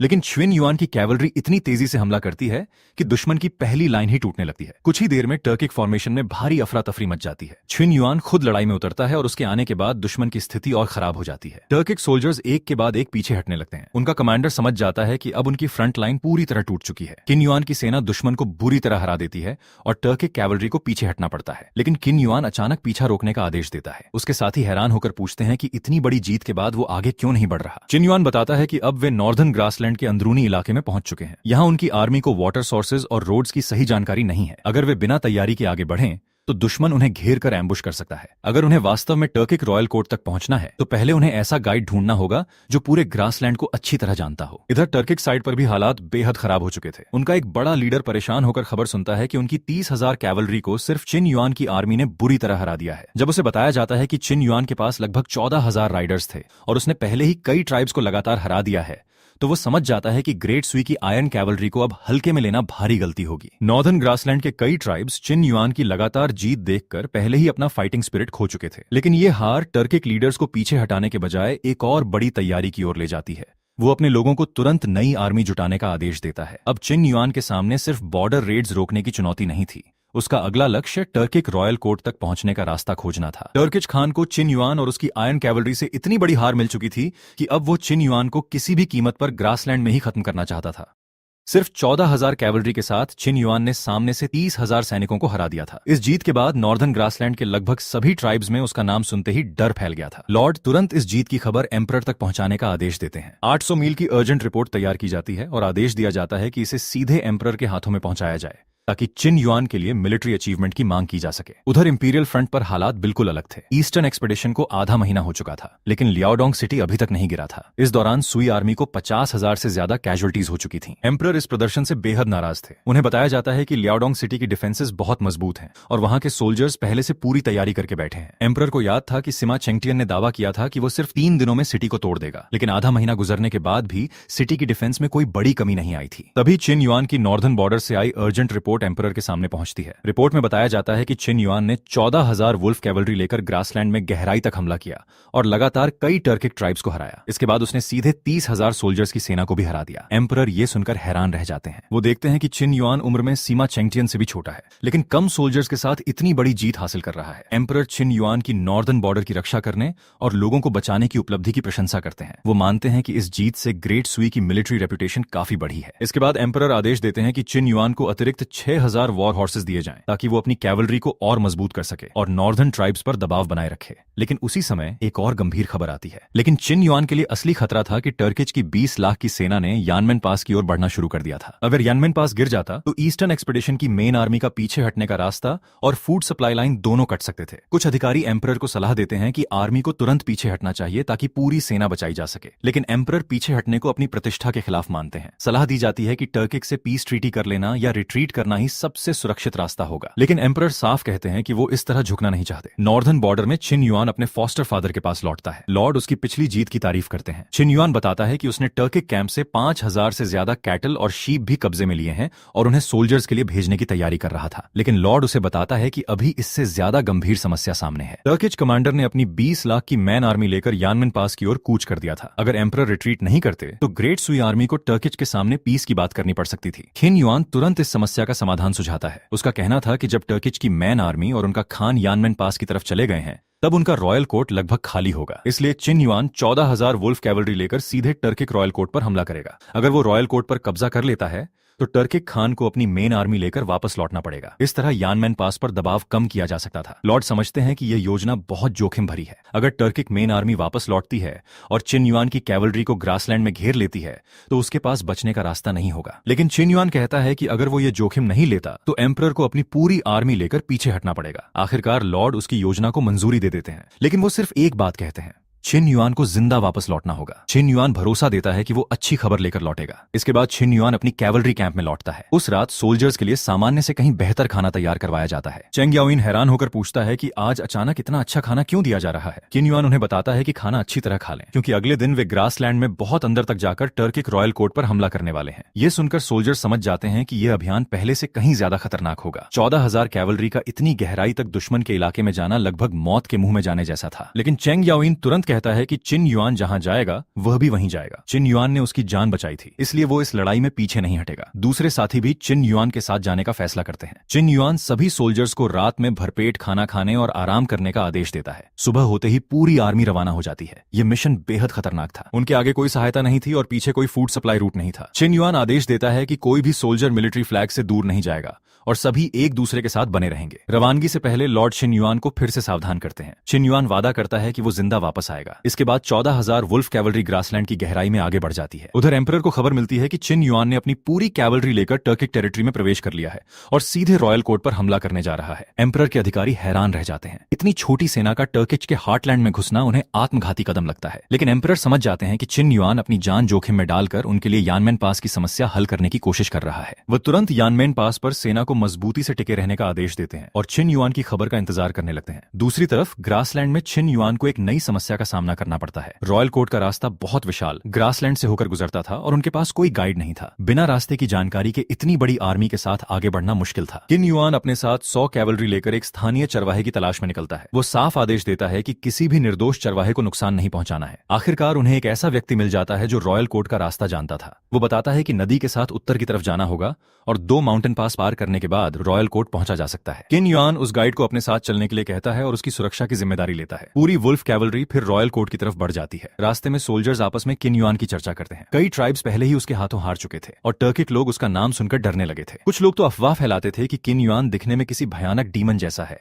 जो इंसानों को खा जाता है। है, लेकिन असली चिन युआन को देखकर साफ था कि वो किसी डीमन जैसा नहीं दिखता था। आखिरकार दूर से टर्किक रॉयल कोर्ट दिखाई देता है। अचानक वहां अफरा तफरी मच जाती है। टर्किक सोल्जर्स को खबर मिलती है कि ग्रेट सुई की वुल्फ कैवलरी सीधे रॉयल कोर्ट तक पहुंच गई है। उन्हें विश्वास नहीं होता कि चिन युआन इतनी दूर तक सच में पहुंच सकता है, लेकिन अब बहुत देर हो चुकी थी। चिन युआन तुरंत हमला शुरू कर देता है। वह वैंगार्ड को दुश्मन की फॉर्मेशन तोड़ने का आदेश देता है। लेफ्ट और राइट विंग्स दोनों तरफ से घूमकर दुश्मन को घेरने लगते हैं। उनका मुख्य लक्ष्य रॉयल कोर्ट के सेंटर तक पहुंचना था। चिन युआन अपनी कैवलरी के साथ सीधे अंदर घुस जाता है। टर्किक सोल्जर्स अपनी रॉयल कोर्ट बचाने के लिए पूरी ताकत से लड़ते हैं, लेकिन चिन युआन की वुल्फ कैवलरी लगातार आगे बढ़ती रहती है। कुछ ही देर में टर्किक मेन डिफेंस टूट जाती है। चिन युआन के आदेश पर सोल्जर्स रॉयल कोर्ट के महत्वपूर्ण हिस्सों पर कब्जा कर लेते हैं। टर्किक कमांडर हार जाता है। चिन युआन घोषणा करता है कि जो लोग हथियार डाल देंगे उन्हें नहीं मारा जाएगा। इसके बाद रॉयल कोर्ट पूरी तरह ग्रेट सुई की वुल्फ कैवलरी के कब्जे में आ जाती है। चिन युआन के साथी खुशी से बताते हैं कि रॉयल सिटी जीत ली गई है। लेकिन अब एक और महत्वपूर्ण बात सामने आती है। उन्हें वहां दो महिलाएं मिलती हैं। उनमें से एक बताती है कि वो टर्किक नहीं है। वो अपना परिचय जिंगनिंग प्रिंसेस के रूप में देती है, जो ग्रेट सुई के इंपीरियल फैमिली से थी। उसे कई साल पहले आदेश के अनुसार टर्किक रॉयल फैमिली के साथ मैरिज के लिए भेजा गया था। चिन युआन उसे पहचान कर सम्मान देता है। जिंगनिंग प्रिंसेस भी चिन युआन को देखकर हैरान होती है। उसने चिन युआन के बारे में कई कहानियां सुनी थी और उसे लगता था कि यह वॉरियर देखने में बहुत भयानक होगा, लेकिन चिन युआन को देखकर उसे एहसास होता है कि वो बिल्कुल सामान्य दिखाई देता है। इसी बीच प्रिंसेस चिन युआन को गंभीर चेतावनी देती है। वो बताती है कि टर्किक खान जल्द ही अपनी 20 लाख की मेन आर्मी लेकर रॉयल कोर्ट वापस लौट सकता है। अगर ऐसा हुआ तो किन युआन और उसकी 14,000 कैवलरी चारों तरफ से घिर जाएगी, इसलिए उन्हें तुरंत वहां से निकलने की जरूरत थी। किन युआन जानता था कि उसकी कैवलरी कई दिनों से लगातार यात्रा कर रही है। सोल्जर्स और हॉर्सेस दोनों को पानी और आराम की जरूरत थी, इसलिए वो पहले पानी और जरूरी सप्लाईज जुटाने का फैसला करता है और फिर सुरक्षित रास्ते से बाहर निकलने की योजना बनाने लगता है। लेकिन चिन युआन भागकर बचने के बजाय दुश्मन की अगली चाल का इंतजार करने का फैसला करता है। उधर टर्किक मेन आर्मी को खबर मिलती है कि उनका रॉयल कोर्ट गिर चुका है। उन्हें बताया जाता है कि ग्रेट सुई की वुल्फ कैवलरी ने रॉयल कोर्ट पर कब्जा कर लिया है और उनका महत्वपूर्ण शहर भी हाथ से निकल चुका है। यह खबर सुनते ही टर्किक सोल्जर्स में भारी घबराहट फैल जाती है। उन्हें समझ आता है कि चिन युआन इतनी दूर तक पहुंचकर उनके हार्टलैंड को ही निशाना बना चुका है। टर्किक खान तुरंत अपना अभियान रोकने और पूरी मेन आर्मी को वापस रॉयल कोर्ट की ओर मोड़ने का आदेश देता है। यानमेन पास उनके सामने होते हुए भी अब उन्हें वहां लड़ाई जारी रखने की चिंता नहीं थी। उनका रॉयल कोर्ट गिर चुका था। अब उनकी पूरी 20 लाख की सेना वापस अपने हार्टलैंड की ओर लौटने लगी। किन युआन की योजना सफल हो चुकी थी। उसने अपनी छोटी कैवलरी फोर्स के साथ दुश्मन की राजधानी पर सीधा हमला करके टर्किक मेन आर्मी को यानमेन पास से हटने के लिए मजबूर कर दिया था। यानमेन पास के बाहर टर्किच की 20 लाख की मैन आर्मी अचानक रातों रात पीछे हट जाती है। यह खबर मिलते ही लॉर्ड समझ जाते हैं कि चिन युआन की योजना सफल हो गई है। उसने सच में टर्किक रॉयल कोर्ट पर कब्जा कर लिया था और दुश्मन की मैन आर्मी को वहां से वापस लौटने पर मजबूर कर दिया था। लेकिन एक नई चिंता भी सामने थी। टर्किक मैन आर्मी अब चिन युआन की 14,000 वुल्फ कैवलरी का पीछा कर रही थी। किसी को नहीं पता था कि चिन युआन और उसके सोल्जर्स अभी जिंदा हैं या नहीं। लॉर्ड तुरंत आदेश देते हैं कि हर हाल में वुल्फ कैवलरी का पता लगाया जाए। एम्परर तक भी यह खबर पहुंचती है। उन्हें बताया जाता है कि चिन युआन ने टर्किक रॉयल कोर्ट पर कब्जा करके यानमेन पास का संकट टाल दिया है। एम्परर चिन युआन की इस उपलब्धि को असाधारण मिलिट्री अचीवमेंट मानते हैं और तुरंत उसकी खबर खोजने का आदेश देते हैं। दूसरी तरफ जांग फैमिली में चिन युआन की कोई खबर कई दिनों से नहीं आई थी। चनेर अपने पति को लेकर बेहद चिंतित थी। वो कहती है कि अगर चिन युआन को कुछ हो गया तो वो भी जीना नहीं चाहेगी। लेकिन घर के बड़े लोग उसे समझाते हैं कि चिन युआन की ताकत इतनी ज्यादा है कि उसने टाइगर और लायन तक को हरा दिया है, इसलिए टर्किक सोल्जर्स उसे इतनी आसानी से नहीं मार सकते। उधर टर्किक आर्मी भी चिन युआन को खोजने में लगी थी। 10 दिन गुजर जाते हैं, लेकिन 20 लाख की आर्मी भी 14,000 वुल्फ कैवलरी का पता नहीं लगा पाती। कुछ लोग अनुमान लगाते हैं कि शायद चिन युआन ग्रासलैंड से बाहर निकल चुका है, लेकिन टर्किक खान इस संभावना को खारिज कर देता है। सभी रास्ते बंद कर दिए गए थे और इतनी बड़ी कैवलरी बिना किसी को पता चले बाहर नहीं निकल सकती थी। तभी एक स्काउट अचानक खबर देता है कि वुल्फ कैवलरी मिल गई है, लेकिन चिन युआन भाग नहीं रहा था। वो सीधे टर्किक आर्मी के मेन कैंप की तरफ बढ़ रहा था। खान इस खबर से खुश हो जाता है और अपनी पूरी आर्मी को बैटल फॉर्मेशन में तैयार होने का आदेश देता है। उसे लगता है कि आज वो पूरी वुल्फ कैवलरी को खत्म कर देगा, लेकिन चिन युआन ने पहले ही अपनी योजना बना ली थी। वुल्फ कैवलरी सीधे दुश्मन की फॉर्मेशन में बने एक गैप की तरफ बढ़ती है। चिन युआन आदेश देता है कि इसी रास्ते से अंदर घुसना है। वुल्फ कैवलरी बेहद तेजी से उस गैप को पार कर जाती है और टर्किक सोल्जर्स के बीच भारी अफरा तफरी मच जाती है। दुश्मन रास्ता बंद करने की कोशिश करता है, लेकिन चिन युआन की कैवलरी पहले ही उनकी फॉर्मेशन के अंदर पहुंच चुकी थी। इसके बाद चिन युआन सीधे उस दुश्मन कमांडर की ओर बढ़ता है जो उसे खत्म करने की तैयारी कर रहा था। चिन युआन उसके सामने पहुंचकर साफ कहता है कि अगर वो उसे मारकर बदला लेना चाहता है तो मौका सामने है। फिर दोनों के बीच जबरदस्त भिड़ंत होती है। कुछ ही समय बाद टर्किक कमांडर चिन युआन के हाथों मारा जाता है। अपने लीडर को गिरते देखकर टर्किक सोल्जर्स का मोराले टूट जाता है। चिन युआन तुरंत घोषणा करता है कि जो लोग हथियार डाल देंगे उन्हें नहीं मारा जाएगा, लेकिन जो लोग लड़ाई जारी रखेंगे उनका कोई बचाव नहीं होगा। टर्किक सोल्जर्स का बैटल फॉर्मेशन पूरी तरह बिखर जाता है। चिन युआन की वुल्फ कैवलरी लेफ्ट और राइट दोनों तरफ से दबाव बनाते हुए आगे बढ़ती है और दुश्मन को पीछे धकेल देती है। दूर से यह देखकर जिंगनिंग प्रिंसेस भी हैरान रह जाती है। सिर्फ 14,000 से कुछ ज्यादा सोल्जर्स वाली चिन युआन की आर्मी आर्मी अब लाखों की दुश्मन आर्मी को पीछे हटने पर मजबूर कर रही थी। एक समय ऐसा आता है जब टर्किक सोल्जर्स खुद भागने लगते हैं। वुल्फ कैवलरी उनका पीछा करती है और इस लड़ाई में करीब 90,000 दुश्मन सोल्जर्स मारे जाते हैं। हालांकि चिन युआन की आर्मी को भी भारी नुकसान हुआ था। करीब 2100 सोल्जर्स मारे गए और लगभग 2300 घायल हुए। अब सिर्फ 8000 से भी कम सोल्जर्स आगे की लड़ाई के लिए तैयार थे। चिन युआन आदेश देता है कि 2000 सोल्जर्स पीछे रहकर घायल साथियों की देखभाल करें और सप्लाईज की सुरक्षा करें। बाकी 8000 कैवलरी उसके साथ आगे बढ़ेगी। चेंग याओइन हैरान होकर पूछता है कि क्या छिन युआन अभी भी टर्किक आर्मी का पीछा करने वाला है। छिन युआन का जवाब साफ था, टर्किक की मेन आर्मी अभी पूरी तरह खत्म नहीं हुई थी। अगर आज उन्हें पूरी तरह नहीं तोड़ा गया तो वे भविष्य में दोबारा एक बड़ी आर्मी बनाकर लौट सकते थे। इसलिए छिन युआन का लक्ष्य अब और भी आगे था।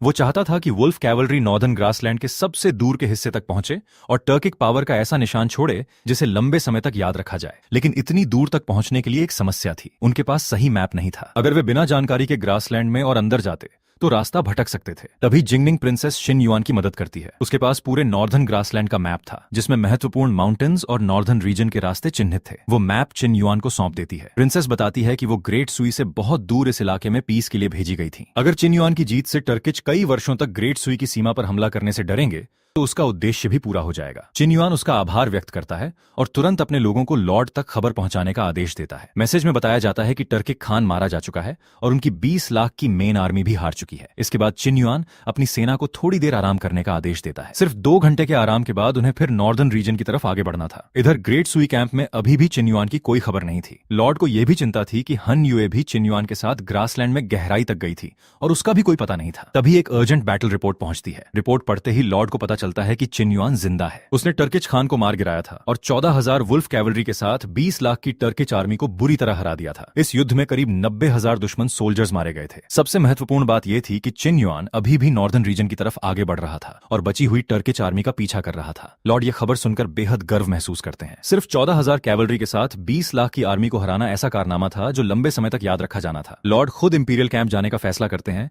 ताकि छिन युआन के लिए एम्परर से और बड़े सम्मान की मांग कर सकें। एम्परर के पास भी बैटल रिपोर्ट पहुंचती है। जब उन्हें बताया जाता है कि छिन युआन ने टर्किक खान को मारकर 20 लाख की आर्मी को हरा दिया और करीब 90,000 दुश्मन सोल्जर्स का सफाया किया तो एम्परर बेहद प्रभावित होते हैं। वो घोषणा करते हैं कि छिन युआन को वुल्फ कैवलरी ग्रैंड जनरल का पद दिया जाएगा। साथ ही उसे चैंपियन मार्कीज का टाइटल मिलता है। रिवॉर्ड में 10,000 गोल्ड पीसेज और 1,000 रोल्स ऑफ फाइन सिल्क दिए जाते हैं। एम्परर चाहते थे कि पूरी दुनिया ग्रेट सुई की वुल्फ कैवलरी की ताकत को जाने। उधर जैंग फैमिली में आखिरकार छिन युआन की खबर पहुंचती है। चेनेर तुरंत पूछती है कि उसका पति कैसा है। उसे बताया जाता है कि छिन युआन बिल्कुल सुरक्षित है। इतना ही नहीं, उसने टर्किक खान को भी मार गिराया है और 20 लाख की आर्मी को हरा दिया है। अब एम्परर ने उसे वुल्फ कैवलरी, ग्रैंड जनरल और चैंपियन मार्कीज का टाइटल दिया है। जांग फैमिली इस खबर से बेहद खुश हो जाती है, लेकिन चेनेर को इन टाइटल्स और सम्मान से ज्यादा चिंता छिन युआन की सुरक्षा की थी। वो साफ कहती है कि उसे किसी मार्कीज का टाइटल नहीं चाहिए, उसे सिर्फ अपना पति सुरक्षित वापस चाहिए। उधर छिन युआन की वुल्फ कैवलरी बची हुई टर्किक फोर्सेज का पीछा जारी रखती है। उसका आदेश था कि लेफ्ट और राइट विंग से दुश्मन को घेर कर उनके हॉर्सेज के रास्ते काट दिए जाएं। लेकिन छोटी छोटी टुकड़ियों का पीछा करके समय बर्बाद नहीं करना था, सिर्फ मुख्य आर्मी को निशाना बनाना था। अब टर्किक रॉयल कोर्ट पूरी तरह खत्म हो चुका था, उनका खान मारा जा चुका था। इसलिए बचे हुए टर्किक सोल्जर्स के सामने आत्मसमर्पण करने के अलावा कोई रास्ता नहीं था। छिन युआन फिर घोषणा करता है कि जो हथियार डाल देगा उसकी जान बख्श दी जाएगी। कुछ सोल्जर्स हथियार डाल देते हैं और बाकी पश्चिम तथा उत्तर की तरफ भागने लगते हैं। अब टर्किक ट्राइब्स के पास फिर से एक बड़ी आर्मी बनाने की क्षमता नहीं बची थी। फिर छिन युआन अपनी वुल्फ कैवलरी के साथ नॉर्दर्न रीजन की आखिरी यात्रा पर निकलता है। कई दिनों की यात्रा के बाद वे एक विशाल माउंटेन तक पहुंचते हैं। ये वही स्थान था जिसे छिन युआन अपने अभियान के अंतिम लक्ष्य के रूप में देखना चाहता था। चेंग याओइन उस जगह को देखकर बेहद उत्साहित हो जाता है। उसे विश्वास नहीं होता कि वे सच में इतनी दूर तक पहुंच गए हैं। छिन युआन भी समझ जाता है कि उनका अभियान अब एक ऐतिहासिक मोड़ पर पहुंच चुका है। वह आदेश देता है कि माउंटेन पर चढ़ा जाए। वहां पहुंचकर छिन युआन एक स्टोन मॉन्यूमेंट स्थापित करवाता है। उसका संदेश साफ था, आज के बाद जो भी ग्रेट सुई की बॉर्डर पर हमला करने आएगा और इस मॉन्यूमेंट को देखेगा उसे ग्रेट सुई की वुल्फ कैवलरी की ताकत याद रखनी होगी। इसी के साथ सिस्टम मिशन कंप्लीट की घोषणा करता है। उसे ड्रैगन एलिफेंट पिल, इनविंसिबल सॉर्ड टेक्निक और 1000 एक्सपीरियंस पॉइंट्स का रिवॉर्ड मिलता है। इसके बाद छिन युआन की स्ट्रेंथ में एक और बड़ा बदलाव आता है। उसकी आर्म स्ट्रेंथ बढ़कर 30,000 जिन हो जाती है। अब उसकी ताकत ली युआनबा के और करीब पहुंच चुकी थी। मिशन पूरा होने के बाद छिन युआन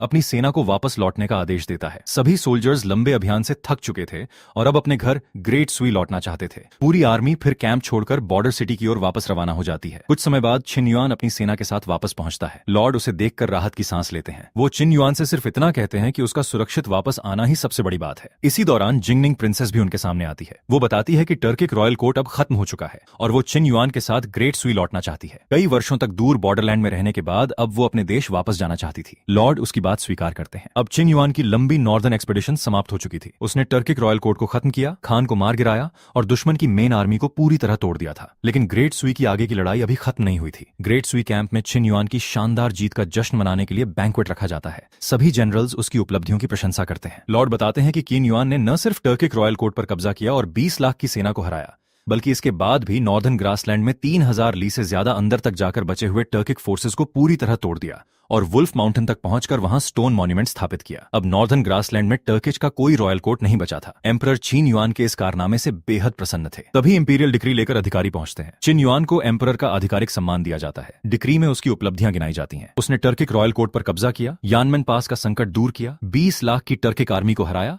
और उनके खान को मार गिराया। इसके लिए चिन युआन को वुल्फ कैवलरी ग्रैंड जनरल का पद, चैंपियन मार्कीज का टाइटल, 10,000 गोल्ड पीसेस और 1000 रोल्स ऑफ फाइन सिल्क दिए जाते हैं। इसके साथ चेंग याओइन और शू मिंगफेंग को भी चिन युआन के साथ नॉर्दर्न कैंपेन में उनकी सेवाओं के लिए वुल्फ कैवलरी के लेफ्ट और राइट कैवलरी जनरल का पद मिलता है। हन युए को भी एक रैंक प्रमोशन और 1000 गोल्ड पीसेस के साथ 100 रोल्स ऑफ फाइन सिल्क दिए जाते हैं। अब चिन युआन की रेपुटेशन पूरे ग्रेट सुई में फैल चुकी थी। एम्परर भी मानते थे कि एक छोटी वुल्फ कैवलरी के साथ चिन युआन ने नॉर्दर्न ग्रासलैंड को पूरी तरह हिला दिया था। लेकिन इंपीरियल आर्मी की दूसरी तरफ स्थिति अभी भी खराब थी। मिलियन सोल्जर्स की मैन आर्मी होने के बावजूद ग्रेट सुई आर्मी 1 महीने से ज्यादा समय से लियाओडोंग सिटी को नहीं जीत पाई थी। 8000 से ज्यादा सोल्जर्स पहले ही मारे जा चुके थे। जनरल्स बार बार सिटी की ऊंची वॉल्स और मजबूत डिफेंस का हवाला दे रहे थे। एम्परर इससे नाराज थे। उन्हें सबसे ज्यादा गुस्सा इस बात पर था कि सीमा चेंगटियन भी अभी तक सिटी के डिफेंडर जनरल तक नहीं पहुंच पाया था। वह पूछते हैं कि आखिर लियाओडोंग सिटी को तोड़ने की कोई योजना है भी या नहीं। तभी एक अधिकारी चिन युआन का नाम सुझाता है। वह कहता है कि अगर चैंपियन मार्कीज को बुलाया जाए तो शायद वह इस समस्या का समाधान कर सकता है। अगर चिन युआन 10 दिनों में सिटी तोड़ देता है तो वह खुद 3 दिनों तक चिन युआन का सर्वेंट बनने को तैयार है। एम्परर समझ जाते हैं कि शायद वो अधिकारी सच में चिन युआन की क्षमता पर विश्वास करता है या फिर उसे चिन युआन को असफल होते देखने में ज्यादा दिलचस्पी है। फिर भी एम्परर चिन युआन को बुलाने का आदेश दे देते हैं। कुछ समय बाद चिन युआन और उसका फॉस्टर फादर इंपीरियल कैंप में पहुंचते हैं। एम्परर चिन युआन से सीधे पूछते हैं कि क्या वो लियाओडोंग सिटी को तोड़ने का कोई तरीका जानता है। किन युआन वहां मौजूद पुराने जनरल्स के सामने अपनी क्षमता दिखाने में झिझकता है, लेकिन एम्परर उसे खुलकर बोलने के लिए कहते हैं। फिर एम्परर उसे पिछली रात का चैलेंज याद दिलाते हैं। अगर किन युआन 10 दिनों के अंदर सिटी को तोड़ देता है तो सिमा चेंगटियन को 3 दिनों तक उसका सर्वेंट बनना होगा। किन युआन सिमा चेंगटियन से पुष्टि करता है कि क्या वो इस शर्त को सच में स्वीकार करता है। सिमा चेंगटियन जवाब देता है कि वो अपनी बात से पीछे नहीं हटेगा। किन युआन तब अपनी योजना बताता है। उसके अनुसार किसी भी मजबूत आर्मी को हराने का सबसे आसान तरीका उसके कमांडर को खत्म करना है। अगर सिटी का मुख्य कमांडर मारा जाए तो अंदर की पूरी कमांड स्ट्रक्चर में कैओस फैल सकता है। लेकिन समस्या ये थी कि एनिमी कमांडर ऊंची सिटी वॉल के पीछे सुरक्षित बैठा था। एक जनरल चिन युआन से सवाल करता है कि वो इतनी ऊंची वॉल पर बैठे कमांडर तक पहुंचेगा कैसे। चिन युआन का जवाब सुनकर सभी चौंक जाते हैं। वो कहता है कि उसे पास जाने की जरूरत ही नहीं है। वो लगभग 1000 मीटर की दूरी से एनिमी कमांडर को मार सकता है। ये सुनकर कुछ लोग इसे असंभव समझते हैं। चिन युआन बस इतना कहता है कि अगर वो ऐसा कर देता है तो सीमा चेंगटियन को अपना वादा निभाना होगा। सीमा चेंगटियन भी चुनौती स्वीकार करता है और कहता है कि अगर चिन युआन सच में 1000 मीटर दूर से एनिमी कमांडर को मार देता है तो वो 3 दिनों तक उसकी सेवा करेगा। लॉर्ड चिन युआन को सावधान करते हैं कि इतनी बड़ी बात हल्के में नहीं कहनी चाहिए, लेकिन चिन युआन को अपने ऊपर पूरा भरोसा था। वो कहता है कि अगले दिन बैटलफील्ड पर सब कुछ साफ हो जाएगा। एम्परर खुद इस चैलेंज के विटनेस बनने का फैसला करते हैं। अगले दिन ग्रेट सुई आर्मी फिर लियाओडोंग सिटी पर हमला करती है, लेकिन चिन युआन समझ जाता है कि सिर्फ लगातार हमला करने से सोल्जर्स की जान बेकार जाएगी। अब उसकी बारी थी। एम्परर उसे मौका देते हैं कि वो अपना 1000 मीटर वाला तरीका दिखाए। चिन युआन को लगता है कि मौजूदा दूरी पर्याप्त है। तभी चेंग याओइन चिन युआन के लिए क्लाउड पियर्सिंग डिवाइन बो लेकर आता है। ये वही डिवाइन बो था जो चिन युआन को पहले सिस्टम रिवॉर्ड में मिला था। चिन युआन बो को हाथ में लेकर उसकी ताकत परखता है। ये बेहद मजबूत बो था और इसे खींचने के लिए बहुत ज्यादा स्ट्रेंथ चाहिए थी। चिन युआन के लिए यह कोई समस्या नहीं थी, लेकिन सिर्फ पावरफुल बो होना काफी नहीं था। एरो को सही निशाने तक पहुंचाना भी जरूरी था। चिन युआन एनिमी सिटी की ओर देखता है। दूरी इतनी ज्यादा थी कि सामान्य सोल्जर के लिए वहां मौजूद किसी व्यक्ति को पहचानना भी मुश्किल था, लेकिन चिन युआन अपना निशाना तय करता है। वो एक एरो छोड़ता है। एरो सीधा सिटी वॉल पर मौजूद एक एनिमी जनरल को जा लगता है। वो वहीं मारा जाता है। पूरे बैटलफील्ड में हलचल मच जाती है। एनिमी सोल्जर्स समझ ही नहीं पाते कि एरो आया कहां से। उनका एक कमांडर अचानक मर चुका था। लेकिन चिन युआन यही नहीं रुकता। वो दूसरा निशाना लगाता है और एक और एनिमी जनरल को भी एक ही एरो में मार गिराता है। अब सिटी के अंदर पैनिक फैल जाता है। डिफेंडर्स को समझ नहीं आता कि इतनी दूर से उनके कमांडर्स को कौन मार रहा है। ग्रेट सुई आर्मी को मौका मिल जाता है। चिन युआन तुरंत आदेश देता है कि अब पूरी आर्मी सिटी पर हमला करे। एनिमी कमांडर्स के मारे जाने से उनकी डिफेंस कमजोर पड़ चुकी थी। ग्रेट सुई सोल्जर्स पूरी ताकत से सिटी वॉल की ओर बढ़ते हैं। कुछ ही समय में वह मजबूत सिटी जिसे 1 महीने से ज्यादा समय से जीता नहीं जा सका था, किन युआन के सिर्फ 2 एरोज की वजह से पूरी तरह अस्थिर हो जाती है। एम्परर भी हैरान रह जाते हैं। इतनी दूरी से वह खुद एनिमी कमांडर की आकृति तक ठीक से नहीं देख पा रहे थे, लेकिन किन युआन लगातार 2 कमांडर्स को मार चुका था। अब सभी समझ चुके थे कि चिन युआन के पास सिर्फ असाधारण स्ट्रेंथ ही नहीं, बल्कि एक बेहद खतरनाक लॉन्ग रेंज आर्चरी स्किल भी थी। एम्परर चिन युआन की प्रशंसा करते हैं। इसी दौरान सीमा चेंगटियन के सामने उसकी पिछली चैलेंज की बात उठती है। चिन युआन उसे याद दिलाता है कि चैलेंज सिर्फ मजाक नहीं था। एम्परर खुद इसके विटनेस थे। सीमा चेंगटियन पहले बहाना बनाने की कोशिश करता है और कहता है कि वो इंपीरियल कोर्ट का चांसलर है, इसलिए किसी का सर्वेंट बनना उसके पद के अनुकूल नहीं है। लेकिन एम्परर साफ कर देते हैं कि चैलेंज स्वीकार किया गया था और अब उसे निभाना ही होगा। सीमा चेंगटियन के पास कोई रास्ता नहीं बचता। उसे 3 दिनों के लिए चिन युआन की सेवा स्वीकार करनी पड़ती है। किन युआन उसे ज्यादा अपमानित करने की कोशिश नहीं करता और औपचारिक रूप से उसे उठने के लिए कहता है, लेकिन वो ये भी साफ कर देता है कि अगली लड़ाई में कोई देरी नहीं होनी चाहिए। अब ग्रेट सुई आर्मी तुरंत लियाओडोंग सिटी पर पूरी ताकत से हमला करती है। किन युआन के 2 लॉन्ग रेंज शॉट्स ने पूरी डिफेंस की कमांड को तोड़ दिया था। 1 महीने से ज्यादा समय तक जिस सिटी को लाखों सोल्जर्स नहीं जीत पाए थे, वो आखिरकार चिन युआन की मदद से टूटने लगती है। जनरल्स उसकी क्षमता देखकर बेहद प्रभावित होते हैं। वे मानते हैं कि चिन युआन की लॉन्ग रेंज आर्चरी सिर्फ एक सामान्य वेपन स्किल नहीं, बल्कि सीज वॉरफेयर के लिए बेहद खतरनाक क्षमता है। अगर ऐसी शक्ति एनिमी आर्मी के पास होती तो कोई कमांडर खुले मैदान में खड़े होकर अपनी सेना को सुरक्षित तरीके से कमांड नहीं कर सकता था। एम्परर अब चिन युआन को सिर्फ एक ब्रेव वॉरियर नहीं, बल्कि एक संभावित आर्मी कमांडर के रूप में देखने लगते हैं। वो अपने फॉस्टर ब्रदर से कहते हैं कि अब वो चाहते हैं कि चिन युआन आगे की गोगुरियो कैंपेन का सुप्रीम कमांडर बने। लॉर्ड भी मानते हैं कि किशन युआन ने नॉर्दर्न ग्रासलैंड में अपनी मिलिट्री लीडरशिप साबित कर दी है। उसने कैवलरी के साथ टर्किक फोर्सेस को हराया और अब सिर्फ 2 एरोज से लियाओडोंग सिटी की डिफेंस तोड़ दी। इससे साबित होता है कि उसमें स्ट्रेंथ के साथ स्ट्रैटेजी और कमांड की क्षमता भी है। एम्परर शिन युआन को आगे की पूरी ईस्टर्न एक्सपेडिशन की कमांड देने का फैसला करने लगते हैं। इसी बीच किन युआन अपने नए सर्वेंट की ओर देखता है। सिमा चेंगटियन को 3 दिनों तक उसकी सेवा करनी थी।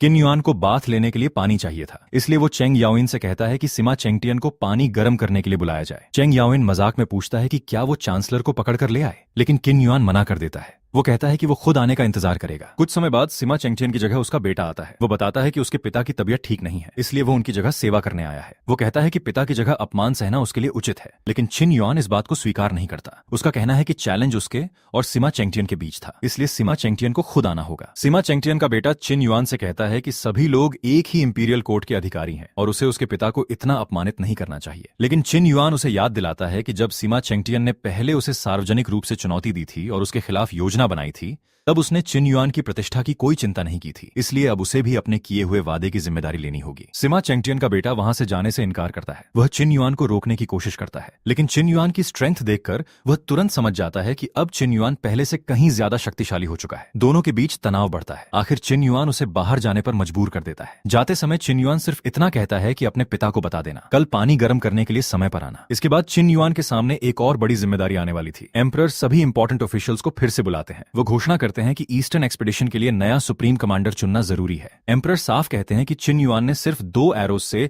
लियाओडोंग सिटी की डिफेंस को तोड़ दिया है, इसलिए वो चाहते हैं कि चिन युआन पूरी ईस्टर्न एक्सपेडिशन की कमांड संभाले। लेकिन कुछ ऑफिशियल्स तुरंत विरोध करते हैं। उनका कहना है कि एक अच्छे वॉरियर और एक अच्छे कमांडर में अंतर होता है। किसी को व्यक्तिगत रूप से शक्तिशाली होना और पूरी मिलियन सोल्जर आर्मी को कमांड करना 2 अलग बातें हैं। लेकिन एम्परर उनसे सीधा सवाल करते हैं। उन्होंने 1 महीने से ज्यादा समय तक लियाओडोंग सिटी को घेरा, फिर भी 8000 सोल्जर्स गंवा दिए और सिटी नहीं ले पाए। किन युआन आया और सिर्फ 2 एरोज में एनिमी कमांड स्ट्रक्चर को तोड़ दिया। अब एम्परर कहते हैं कि अगर किसी और जनरल को लगता है कि वो किन युआन से बेहतर तरीके से गोगुरियो को हरा सकता है तो वो सामने आए, और अगर कोई ऐसा नहीं कर सकता तो किन युआन को ही ईस्टर्न एक्सपेडिशन का सुप्रीम कमांडर बनाया जाएगा। एम्परर के सामने चिन युआन को साफ तौर पर चुनौती दी जाती है कि क्या वह पूरी ईस्टर्न एक्सपेडिशन की कमांड संभालने की हिम्मत रखता है। तभी सिस्टम नया मिशन जारी करता है। चिन युआन को पूरी आर्मी की कमांड संभालनी थी। गोगुरियो के कब्जे में मौजूद ग्रेट सुई के लोगों को मुक्त कराना था और गोगुरियो को पूरी तरह खत्म करना था। मिशन पूरा करने पर उसे ड्रैगन एलिफेंट पिल, डायमंड बॉडी और 2000 एक्सपीरियंस पॉइंट्स मिलने वाले थे। सिस्टम यह भी बताता है कि डायमंड बॉडी मिलने के बाद शिन युआन का शरीर इतना मजबूत हो जाएगा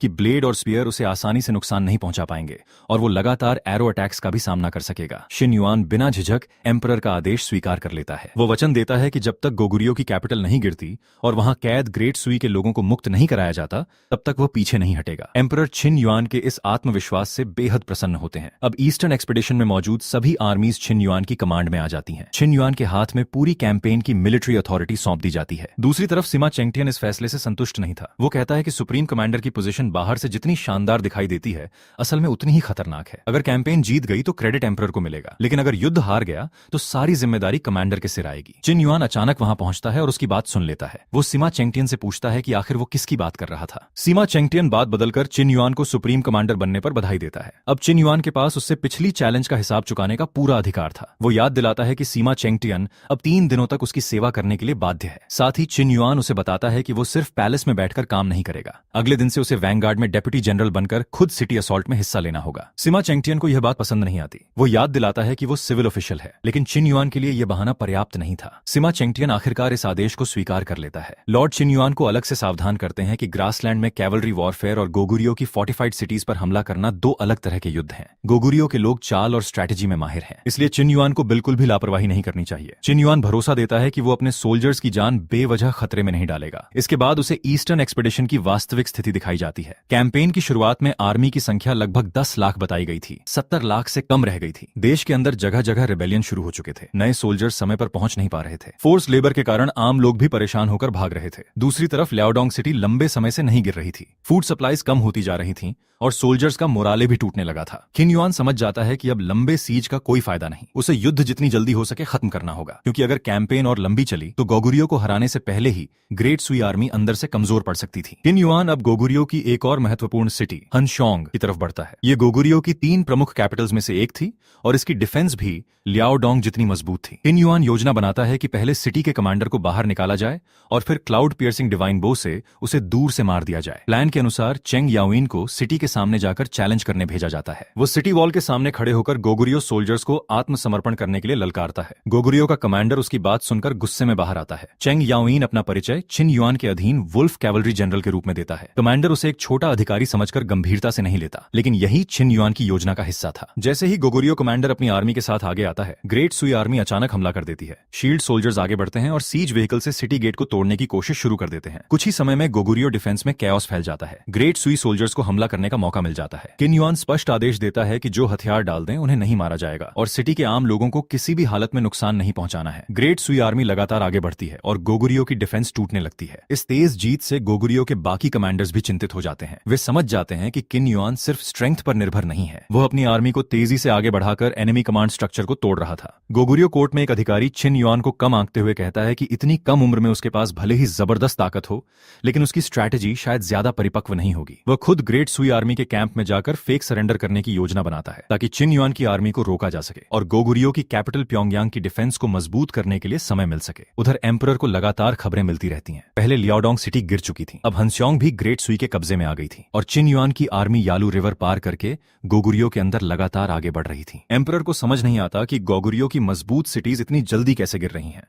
तभी उन्हें चिन युआन की सबसे खतरनाक क्षमता के बारे में बताया जाता है। चिन युआन 1000 मीटर से भी ज्यादा दूरी से एनिमी कमांडर्स को मार सकता था। जैसे ही कमांडर मारा जाता, पूरी सिटी की डिफेंस बिखर जाती। इस स्ट्रैटेजी की वजह से गोगुरियो की एक के बाद एक मजबूत सिटी ग्रेट सुई आर्मी के सामने गिरती जा रही थी। गोगुरियो की तरफ से एक नया आदेश जारी होता है, जितने भी ग्रेट सुई प्रिजनर्स पकड़े गए हैं उनमें से लाखों लोगों को प्योंगयांग लाया जाए और उनसे सिटी वॉल्स को मजबूत करवाया जाए। उन्हें दिन रात काम करने के लिए मजबूर किया जाता है। इधर चिन युआन की आर्मी में भी समस्या बढ़ रही थी। सोल्जर्स चिन युआन के साथ लड़कर खुश थे, क्योंकि जैसे ही कोई एनिमी कमांडर दिखाई देता, चिन युआन का डिवाइन बो उसे दूर से खत्म कर देता। लेकिन पीछे फूड सप्लाईज लगातार कम होती जा रही थीं। फोर्स्ड लेबर से परेशान सिविलियंस भी लगातार भाग रहे थे। इसलिए चिन युआन समझ जाता है कि अब उसे बहुत तेजी से युद्ध खत्म करना होगा। वो अपनी आर्मी को 3 दिशाओं में बांट देता है। शाओ जेन्युए को नवल फोर्स के साथ पीछे भेजा जाता है। उसका काम वाटर रूट्स को ब्लॉक करना और गोगुरियो की इंटरनल सिटी की तरफ जाने वाले एस्केप रूट्स को बंद करना था। चेंग याओइन और शू मिंगफेंग को आर्मी लेकर लेफ्ट विंग से आगे बढ़ने का आदेश मिलता है। दूसरी तरफ चिन युआन खुद मैन आर्मी लेकर फ्रंट से सीधा हमला करने वाला था। सीमा चेंगटियन को भी मैन फोर्स के साथ रहने का आदेश मिलता है। तीनों दिशाओं से गोगुरियो की कैपिटल को घेरने की योजना बनती है। चिन युआन का आदेश साफ था, गोगुरियो किंग को भागने का कोई रास्ता नहीं मिलना चाहिए। ये सिर्फ एक और बैटल नहीं थी। चिन युआन का लक्ष्य इसी कैंपेन में गोगुरियो को पूरी तरह खत्म करना था। लेकिन तभी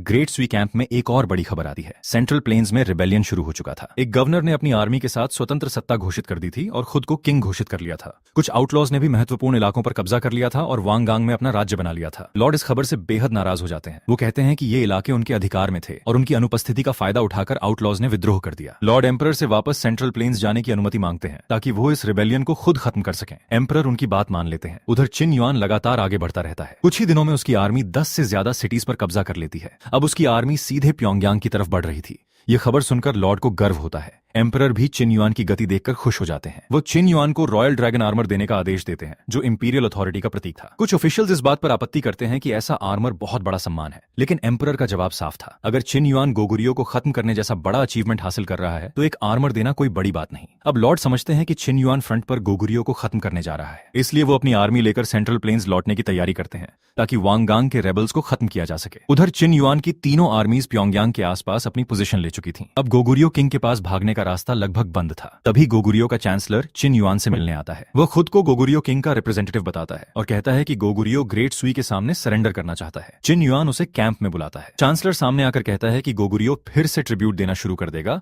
और दोनों देशों के बीच युद्ध समाप्त कर दिया जाए, लेकिन चिन युआन उसके प्रस्ताव से प्रभावित नहीं होता। वो याद दिलाता है कि जब गोगुरियो ने ग्रेट सुई की बॉर्डर पर हमला किया था और लोगों को पकड़कर जबरन काम करवाया था, तब उन्हें पीस की कोई चिंता नहीं थी। दसियों हजार ग्रेट सुई सिविलियंस को पकड़कर प्योंगयांग की वॉल्स बनाने के लिए गुलाम की तरह इस्तेमाल किया जा रहा था। अब सिर्फ सरेंडर बोल देने से उन अपराधों को खत्म नहीं किया जा सकता। गोगुरियो रिप्रेजेंटेटिव कहता है कि अगर ग्रेट सुई सिटी असॉल्ट रोक दे तो बाकी सभी कंडीशंस पर बात की जा सकती है, लेकिन चिन युआन तुरंत समझ जाता है कि यह वही फेक सरेंडर स्ट्रैटेजी है जिसे गोगुरियो पहले भी इस्तेमाल कर चुका है। वह इस चाल को दोबारा सफल होने नहीं देता। चिन युआन आदेश देता है कि चांसलर को बाहर ले जाकर एग्जीक्यूशन कर दिया जाए और उसका सिर प्योंगयांग सिटी के सामने लटका दिया जाए। रिप्रेजेंटेटिव आखिरी बार खुद को एनवॉय बताकर एम्परर से मिलने की मांग करता है, लेकिन चिन युआन अपना फैसला नहीं बदलता। कुछ लोग सवाल करते हैं कि अगर गोगुरियो इस बार सच में सरेंडर करना चाहता हो तो? चिन युआन का जवाब साफ था। सिर्फ सरेंडर स्वीकार कर लेने से ग्रेट सुई की नॉर्दर्न बॉर्डर हमेशा के लिए सुरक्षित नहीं होगी। जब तक गोगुरियो की शक्ति पूरी तरह खत्म नहीं होती, भविष्य में फिर से वही समस्या खड़ी हो सकती है। इसलिए चिन युआन का लक्ष्य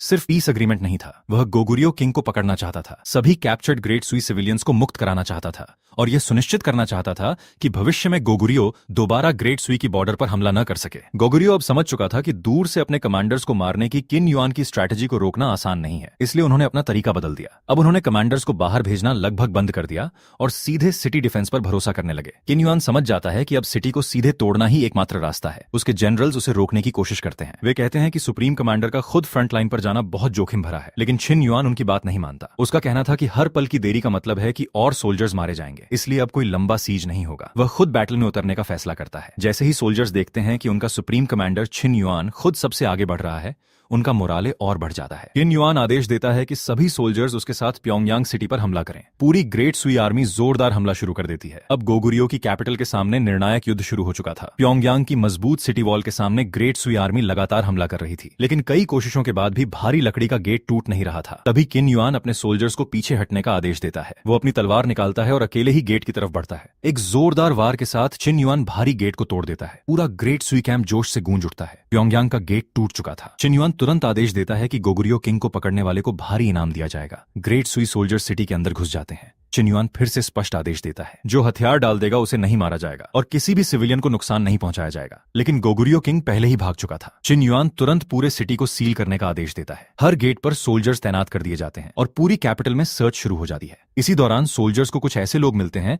जिन्हें गोगुरियो ने पकड़कर जबरन काम करवाया था। वे बताते हैं कि वे ग्रेट सुई के सिविलियंस हैं। उन्हें जबरदस्ती सिटी वॉल बनाने और पत्थर ढोने के लिए मजबूर किया गया था। हजारों लोग भूख और अत्यधिक मेहनत के कारण अपनी जान गंवा चुके थे। चिन युआन उन्हें आजादी देता है और कहता है कि अब वे वापस अपने देश जा सकते हैं। इसके बाद वह प्योंगयांग के ग्रेन वेयर हाउसेज खोलने का आदेश देता है। भूखे लोगों के लिए तुरंत खाना पकाया जाता है, घायल लोगों का इलाज कराया जाता है और उन्हें वापस ग्रेट सुई टेरिटरी भेजने के लिए व्हीकल्स की व्यवस्था की जाती है। उधर गोगुरियो किंग अपनी आखिरी कोशिश में सिटी से बाहर निकलने की कोशिश करता है, लेकिन ग्रेट सुई आर्मी पहले ही सभी रास्ते बंद कर चुकी थी। साउथ रूट पर सुई सोल्जर्स तैनात थे, इसलिए गोगुरियो किंग अपनी दिशा बदलकर ईस्ट की तरफ भागने लगता है। उसे लगता है कि शायद इस रास्ते से वो ग्रेट सुई की घेराबंदी तोड़ पाएगा, लेकिन वहां चेंग याओइन पहले से उसका इंतजार कर रहा था। चेंग याओइन मजाक में कहता है कि वो तो सिर्फ बाहर आकर थोड़ी देर आराम करने निकला था, लेकिन इतनी बड़ी मछली खुद उसके सामने आ गई। असल में उसे पहले से अंदाजा था कि साउथ रूट बंद देखकर गोगुरियो किंग ईस्ट की तरफ भागेगा। कुछ ही देर में उसके सोल्जर्स भी वहां पहुंच जाते हैं। अब गोगुरियो किंग के पास बचने का कोई रास्ता नहीं था। उधर चिन युआन ग्रेट सुई एम्परर के कैंप में पहुंचता है। वो रिपोर्ट करता है कि गोगुरियो का पूरा टेरिटरी अब ग्रेट सुई के नियंत्रण में है और गोगुरियो किंग को भी पकड़ लिया गया है। एम्परर अपने सभी जनरल्स को बधाई देते हैं। वह गोगुरियो किंग को याद दिलाते हैं कि कुछ समय पहले उनके एनवॉय ने घमंड से कहा था कि ग्रेट सुई कभी गोगुरियो को खत्म नहीं कर सकता, लेकिन आज वही गोगुरियो किंग ग्रेट सुई एम्परर के सामने बंदी बनकर खड़ा था। गोगुरियो किंग फिर भी हार नहीं मानता। वो एम्परर को चेतावनी देता है कि लगातार युद्धों ने ग्रेट सुई को अंदर से कमजोर कर दिया है। देश के कई हिस्सों में रेबल्स उठ खड़े हुए हैं और जल्द ही यही स्थिति ग्रेट सुई के लिए भी पैदा हो सकती है। एम्परर उसके शब्दों से प्रभावित नहीं होते और उसे एग्जीक्यूशन का आदेश दे देते हैं। अब चिन युआन को उसके युद्ध के सबसे बड़े पुरस्कार मिलते हैं। उसे नॉर्दर्न फ्रंटियर का सुप्रीम जनरल नियुक्त किया जाता है और उसके अधीन एक 0,000 सोल्जर सौंपे जाते हैं।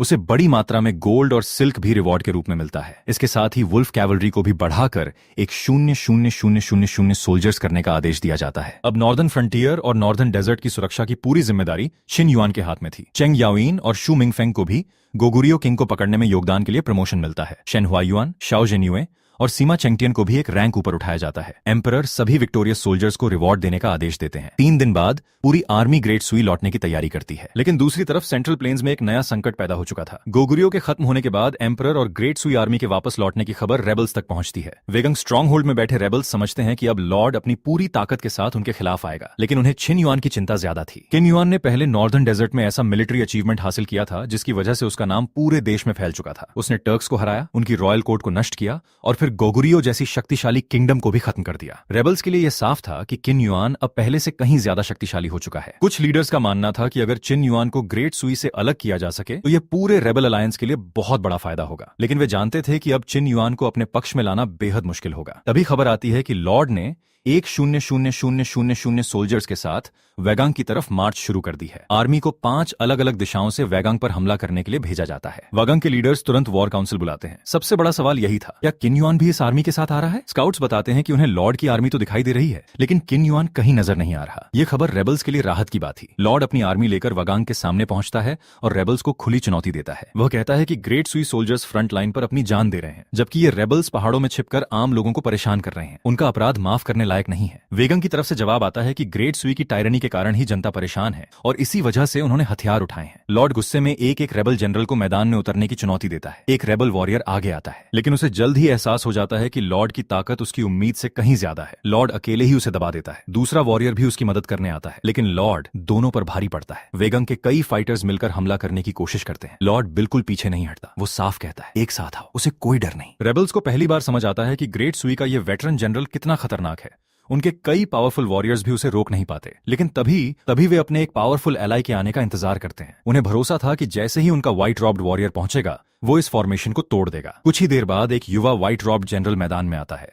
उसकी स्पीड और कॉम्बैट स्किल देखकर ग्रेट सुई सोल्जर्स चौंक जाते हैं। वो सीधे फॉर्मेशन पर हमला करता है। कुछ ही पलों में वो पूरी 1 लाइन लॉन्ग स्नेक फॉर्मेशन को तोड़ देता है। वेगंग के फाइटर्स घबरा जाते हैं। किसी को समझ नहीं आता कि इतनी कम उम्र का ये व्हाइट रॉब्ड वॉरियर इतनी आसानी से उनकी फॉर्मेशन कैसे तोड़ सकता है। लॉर्ड अपने कैंप में लौटता है। वो अपने वॉरियर्स से कहता है कि वेगंग कोई साधारण रेबल ग्रुप नहीं है। यहाँ लगभग हर प्रमुख वॉरियर बेहद स्किल्ड है, लेकिन लॉर्ड के सबसे भरोसेमंद जनरल्स निराश हैं। वे कहते हैं कि अगर चिन युआन यहाँ होता तो शायद वेगंग के इन वॉरियर्स को इतनी आसानी से सिर उठाने का मौका ही नहीं मिलता, क्योंकि अब चिन युआन एक साधारण 13 प्रोटेक्टर नहीं रहा था। वो नॉर्दर्न फ्रंटियर का जनरल, वुल्फ कैवलरी का कमांडर और ग्रेट सुई का चैंपियन मार्कीज बन चुका था। इसी बीच खबर आती है कि लॉर्ड को वेगंग में एक व्हाइट रॉब्ड यंग जनरल ने घायल कर दिया है। अब स्थिति पहले से कहीं ज्यादा गंभीर हो चुकी थी और चिन युआन अभी इस बैटल में पहुंचा भी नहीं था। वाका के रेबल्स ने लॉर्ड को घायल कर दिया था और अब चिन युआन को इसकी खबर मिल चुकी थी। वुल्फ कैवलरी कैंप में चिन युआन अपने सोल्जर्स के सामने पहुंचता है। अब एम्परर ने उसे एक 0,000 सोल्जर्स की कमांड दे दी थी। किन युआन तुरंत फैसला करता है कि वुल्फ कैवलरी को बढ़ाकर 5,000 किया जाएगा और साथ में 5,000 इन्फेंट्री भी भर्ती की जाएगी। उसका लक्ष्य साफ था, इन 1,000 सोल्जर्स के साथ सेंट्रल प्लेन्स में आगे बढ़ना और वेगांग को पूरी तरह खत्म करना। लेकिन एक बड़ी समस्या थी, इतनी बड़ी कैवलरी के लिए पर्याप्त वॉर हॉर्सेस नहीं थे। किन युआन के सोल्जर्स बताते हैं कि उनके पास इतने घोड़े नहीं हैं। तभी उसे नॉर्दर्न ग्रासलैंड के टर्क ट्राइब्स याद आते हैं। चिन युआन बिना समय गंवाए उन 18 टर्क ट्राइब्स के पास संदेश भेजता है। आदेश साफ था, 3 दिन के भीतर 4,000 बेहतरीन वॉर हॉर्सेस उसके कैंप में पहुंच जाने चाहिए। अगर ऐसा नहीं हुआ तो वो उनके पूरे ट्राइब्स को अपने आर्मी फ्लैग के नीचे कुर्बान कर देगा। उसकी धमकी का असर तुरंत दिखाई देता है। कुछ ही दिनों में 5,000 शून्य इन्फेंट्री की भर्ती पूरी हो जाती है और सोल्जर्स की संख्या तेजी से बढ़ने लगती है। लेकिन टर्क ट्राइब्स के लीडर्स इस आदेश से बुरी तरह नाराज थे। उनके लिए हॉर्सेज उनकी सबसे बड़ी ताकत थे। वे सोचते हैं कि आखिर वे अपने इतने सारे हॉर्सेज कैसे दे सकते हैं। फिर भी छिन युआन के पास एक 0,000 सोल्जर्स की नई आर्मी तैयार हो रही थी, इसलिए वे उसकी ताकत से टकराने का जोखिम नहीं लेना चाहते थे। कुछ समय बाद टर्क ट्राइब्स का जवाब आता है। वे कहते हैं कि बहुत कोशिश करने के बाद भी वे केवल 1,5,000 हॉर्सेज जुटा पाए हैं। छिन युआन इस जवाब से खुश नहीं होता। उसे समझ आ जाता है कि वे जानबूझकर उसे कम हॉर्सेज देकर मामला टालना चाहते हैं। वो तुरंत वुल्फ कैवलरी को आगे बढ़ने का आदेश देता है। तभी टर्क ट्राइब्स के लीडर्स रास्ते में पहुंचकर उसे रोकते हैं। वे माफी मांगते हैं और बताते हैं कि उनके सभी चीफ्स मिलकर चर्चा कर रहे हैं। लेकिन छिन युआन साफ कह देता है कि अब 4,000 हॉर्सेज की कीमत बदल चुकी है। अगर वे अपनी सुरक्षा चाहते हैं तो उन्हें 6,000 हॉर्सेज देने होंगे। उसके सोल्जर्स सीधे हमला करने की सलाह देते हैं, लेकिन छिन युआन ऐसा करने से मना कर देता है। उसके मुताबिक अगर वो अभी उनके ट्राइब्स को लूट लेगा तो भविष्य में ये ट्राइब्स उसके लिए किसी काम के नहीं रहेंगे। बेहतर तरीका यह था कि उन्हें अपने हाथों से हॉर्सेज भेजने के लिए मजबूर किया जाए और बाद में कुछ फूड देकर उन्हें अपने साथ जोड़ा जाए। इस तरह पूरा ग्रासलैंड भविष्य में उसके आर्मी के लिए लगातार हॉर्सेज उपलब्ध कराने वाला क्षेत्र बन सकता था। कुछ ही समय बाद छिन युआन की योजना सफल हो जाती है। नॉर्दर्न फ्रंटियर की तरफ खबर पहुंचती है कि 6,000 बेहतरीन वॉर हॉर्सेज एक साथ आगे बढ़ रहे हैं। यंझो के एक पावरफुल फैमिली को जब इसकी खबर मिलती है तो वे हैरान रह जाते हैं। उन्हें उम्मीद होती है कि इतने बड़े हॉर्स ग्रुप को उनके क्षेत्र से होकर गुजरना चाहिए, लेकिन पता चलता है कि ये हॉर्सेज सीधे शाकंग की तरफ जा रहे हैं। अब उन्हें समझ आता है कि ये सभी हॉर्सेज छिन युआन के लिए भेजे गए हैं। वे हैरान थे कि जिन टर्क ट्राइब्स से हॉर्सेज खरीदने के लिए भारी कीमत चुकानी पड़ती है, वही ट्राइब्स छिन युआन को इतनी बड़ी संख्या में हॉर्सेज बिना किसी लड़ाई के दे रहे हैं। फिर भी वे समझते हैं कि अभी छिन युआन से टकराना सही समय नहीं है। उन्हें ग्रेट सुई की वर्तमान स्थिति का अंदाजा था और वे अभी अपनी ताकत छिपाकर रखना चाहते थे। उधर छिन युआन अपनी नई शक्ति को और बढ़ा रहा था। सिस्टम के कारण उसकी डायमंड बॉडी भी पूरी तरह सक्रिय हो चुकी थी। अब उसकी ताकत इतनी बढ़ चुकी थी कि सेंट्रल प्लेन्स के तथाकथित टॉप एक्सपर्ट्स भी उसका एक वार आसानी से नहीं झेल सकते थे। इसी बीच 6,000 हॉर्सेज छिन युआन के कैंप में पहुंच जाते हैं। पूरा मैदान हॉर्सेज से भर जाता है। टर्क ट्राइब्स के रिप्रेजेंटेटिव्स छिन युआन को बताते हैं कि सभी हॉर्सेज अच्छे क्वालिटी के हैं। छिन युआन बिना ज्यादा जांच के उन्हें स्वीकार कर लेता है, लेकिन उन्हें खाली हाथ वापस नहीं भेजता। वो अपने सोल्जर्स को आदेश देता है कि उन्हें 3,000 स्टोन फूड दिया जाए। अब छिन युआन के पास पहले की आर्मी के साथ ये नए हॉर्सेज भी थे। वो आदेश देता है कि जितनी जल्दी हो सके 7,000 एलीट वुल्फ कैवलरी तैयार की जाए। उसका अगला लक्ष्य साफ था, वेगंग और सेंट्रल प्लेन्स। तभी एम्परर का मैसेंजर छिन युआन के पास पहुंचता है। एम्परर ने ईस्टर्न एक्सपेडिशन की जीत के बाद लुआयांग में एक बहुत बड़ी स्टेट बैंक्वेट रखी थी। पूरे देश के बड़े ऑफिशियल्स को वहां बुलाया गया था और छिन युआन का वहां मौजूद रहना जरूरी था। छिन युआन लुआयांग जाने की तैयारी करता है, लेकिन जाने से पहले उसे सेंट्रल प्लेन्स की स्थिति के बारे में पता चलता है। उसे बताया जाता है कि वेगंग के रेबल्स ने एक बड़ी ताकत दिखाई है और उसके अडॉप्टिव फादर लॉर्ड को भी गंभीर रूप से घायल कर दिया है। ये सुनते ही छिन युआन का चेहरा बदल जाता है। वो तुरंत आदेश देता है, पूरी आर्मी वापस डेंगजो जाएगी। अब उसके लिए वेगंग पहले से कहीं ज्यादा व्यक्तिगत मामला बन चुका था। छिन युआन अपनी आर्मी के साथ वापस लौटता है। उसकी वापसी की खबर पूरे रास्ते फैल जाती है। लोग उसे ग्रेट सुई का विक्टोरियस जनरल और चैंपियन मार्कीज कहकर देखने के लिए उमड़ पड़ते हैं, लेकिन छिन युआन किसी से ज्यादा बात नहीं करता। वो सीधे जांग फैमिली के घर पहुंचता है। जांग वानलियांग उसका स्वागत करता है। अब छिन युआन एक बड़े मार्कीज और जनरल के पद पर था, इसलिए जांग वानलियांग उसे सम्मान देना चाहता है, लेकिन छिन युआन उसे रोक देता है और कहता है कि वो उसके फादर इन लॉ हैं, इसलिए उन्हें उसके सामने झुकने की जरूरत नहीं। तभी उसकी पत्नी चैनर सामने आती है। कई दिनों बाद छिन युआन को सामने देखकर उसकी चिंता खत्म हो जाती है। छिन युआन उसे भरोसा दिलाता है कि अब वो वापस आ गया है, लेकिन उसके मन में एक और बात चल रही थी। उसका अडॉप्टिव फादर वेगांग के रेबल्स के हाथों घायल हुआ था। छिन युआन साफ कह देता है कि वेगांग ने जो खून बहाया है उसका हिसाब लिया जाएगा। वो अपने अडॉप्टिव फादर के पास पहुंचता है और उनका हाल पूछता है। लॉर्ड उसे देखकर खुश होते हैं। वो छिन युआन की नॉर्दर्न फ्रंटियर की जीत की तारीफ करते हैं और कहते हैं कि उसने ग्रेट सुई का नाम ऊंचा किया है, लेकिन छिन युआन को असली चिंता उनके घायल होने की थी। वो पूछता है कि उन्हें घायल करने वाला कौन था। लॉर्ड बताते हैं कि वेगंग में एक नया व्हाइट रॉब्ड यंग जनरल आया है। उसके हाथ में सिल्वर स्पीयर है और उसकी स्किल बेहद खतरनाक है। इसी वॉरियर ने लॉर्ड की लॉन्ग स्नेक फॉर्मेशन तोड़ी थी और लड़ाई के दौरान उन्हें घायल कर दिया। नाम था बाई जिंगहुई। छिन युआन तुरंत फैसला करता है कि वो आर्मी तैयार करके वेगंग पर हमला करेगा और बाई जिंगहुई का सिर अपने अडॉप्टिव फादर के सामने लेकर आएगा, लेकिन लॉर्ड उसे रोक देते हैं। एम्परर का आदेश आ चुका था। छिन युआन को तुरंत लुआयांग जाना था। वह अभी नॉर्दर्न फ्रंटियर से खून से भरी लड़ाइयां लड़कर लौटा था, लेकिन एम्परर ने उसके लिए स्टेट बैंक्वेट रखी थी, इसलिए उसे पहले लुआयांग जाकर एम्परर से मिलना पड़ेगा। छिन युआन समझ जाता है कि अभी वागांग का बदला रोकना होगा। अगले दिन वो लॉर्ड के साथ लुआयांग के लिए निकलने की तैयारी करता है। उसके सोल्जर्स भी उसके साथ होते हैं। रास्ते में छिन युआन के साथ चल रहे सोल्जर्स एम्परर की बड़ी स्टेट बैंक्वेट को लेकर उत्साहित थे, लेकिन छिन युआन को यह सब इतना सरल नहीं लगता। उसके लिए यह सिर्फ एक बैंक्वेट नहीं थी। उसे शक था कि लुआयांग में होने वाली यह बड़ी सभा आगे आने वाले किसी बड़े राजनीतिक खेल की शुरुआत हो सकती है। इसी बीच इंपीरियल पैलेस में देश भर के बड़े ऑफिशियल्स पहुंचने लगते हैं। एम्परर के सामने दरबार सज चुका था। एक के बाद एक ऑफिशियल्स एम्परर के सामने उपस्थित होने लगे और अब छिन युआन भी ग्रेट सुई के सबसे शक्तिशाली जनरल्स में से एक बनकर लोयांग पहुंच चुका था। दरबार में वैगंग के रेबल्स को खत्म करने की चर्चा चल रही थी। एक अधिकारी एम्परर के सामने दावा करता है कि वो अपनी सिल्वर हैमर्स की ताकत से वैगंग के रेबल्स को कुचल देगा। तभी दरबार में एक युवा वॉरियर की मौजूदगी सबका ध्यान खींचती है। इसी बीच यान शाओकांग आगे बढ़कर लॉर्ड का हाल पूछता है। उसे पता चला था कि लॉर्ड घायल हुए हैं,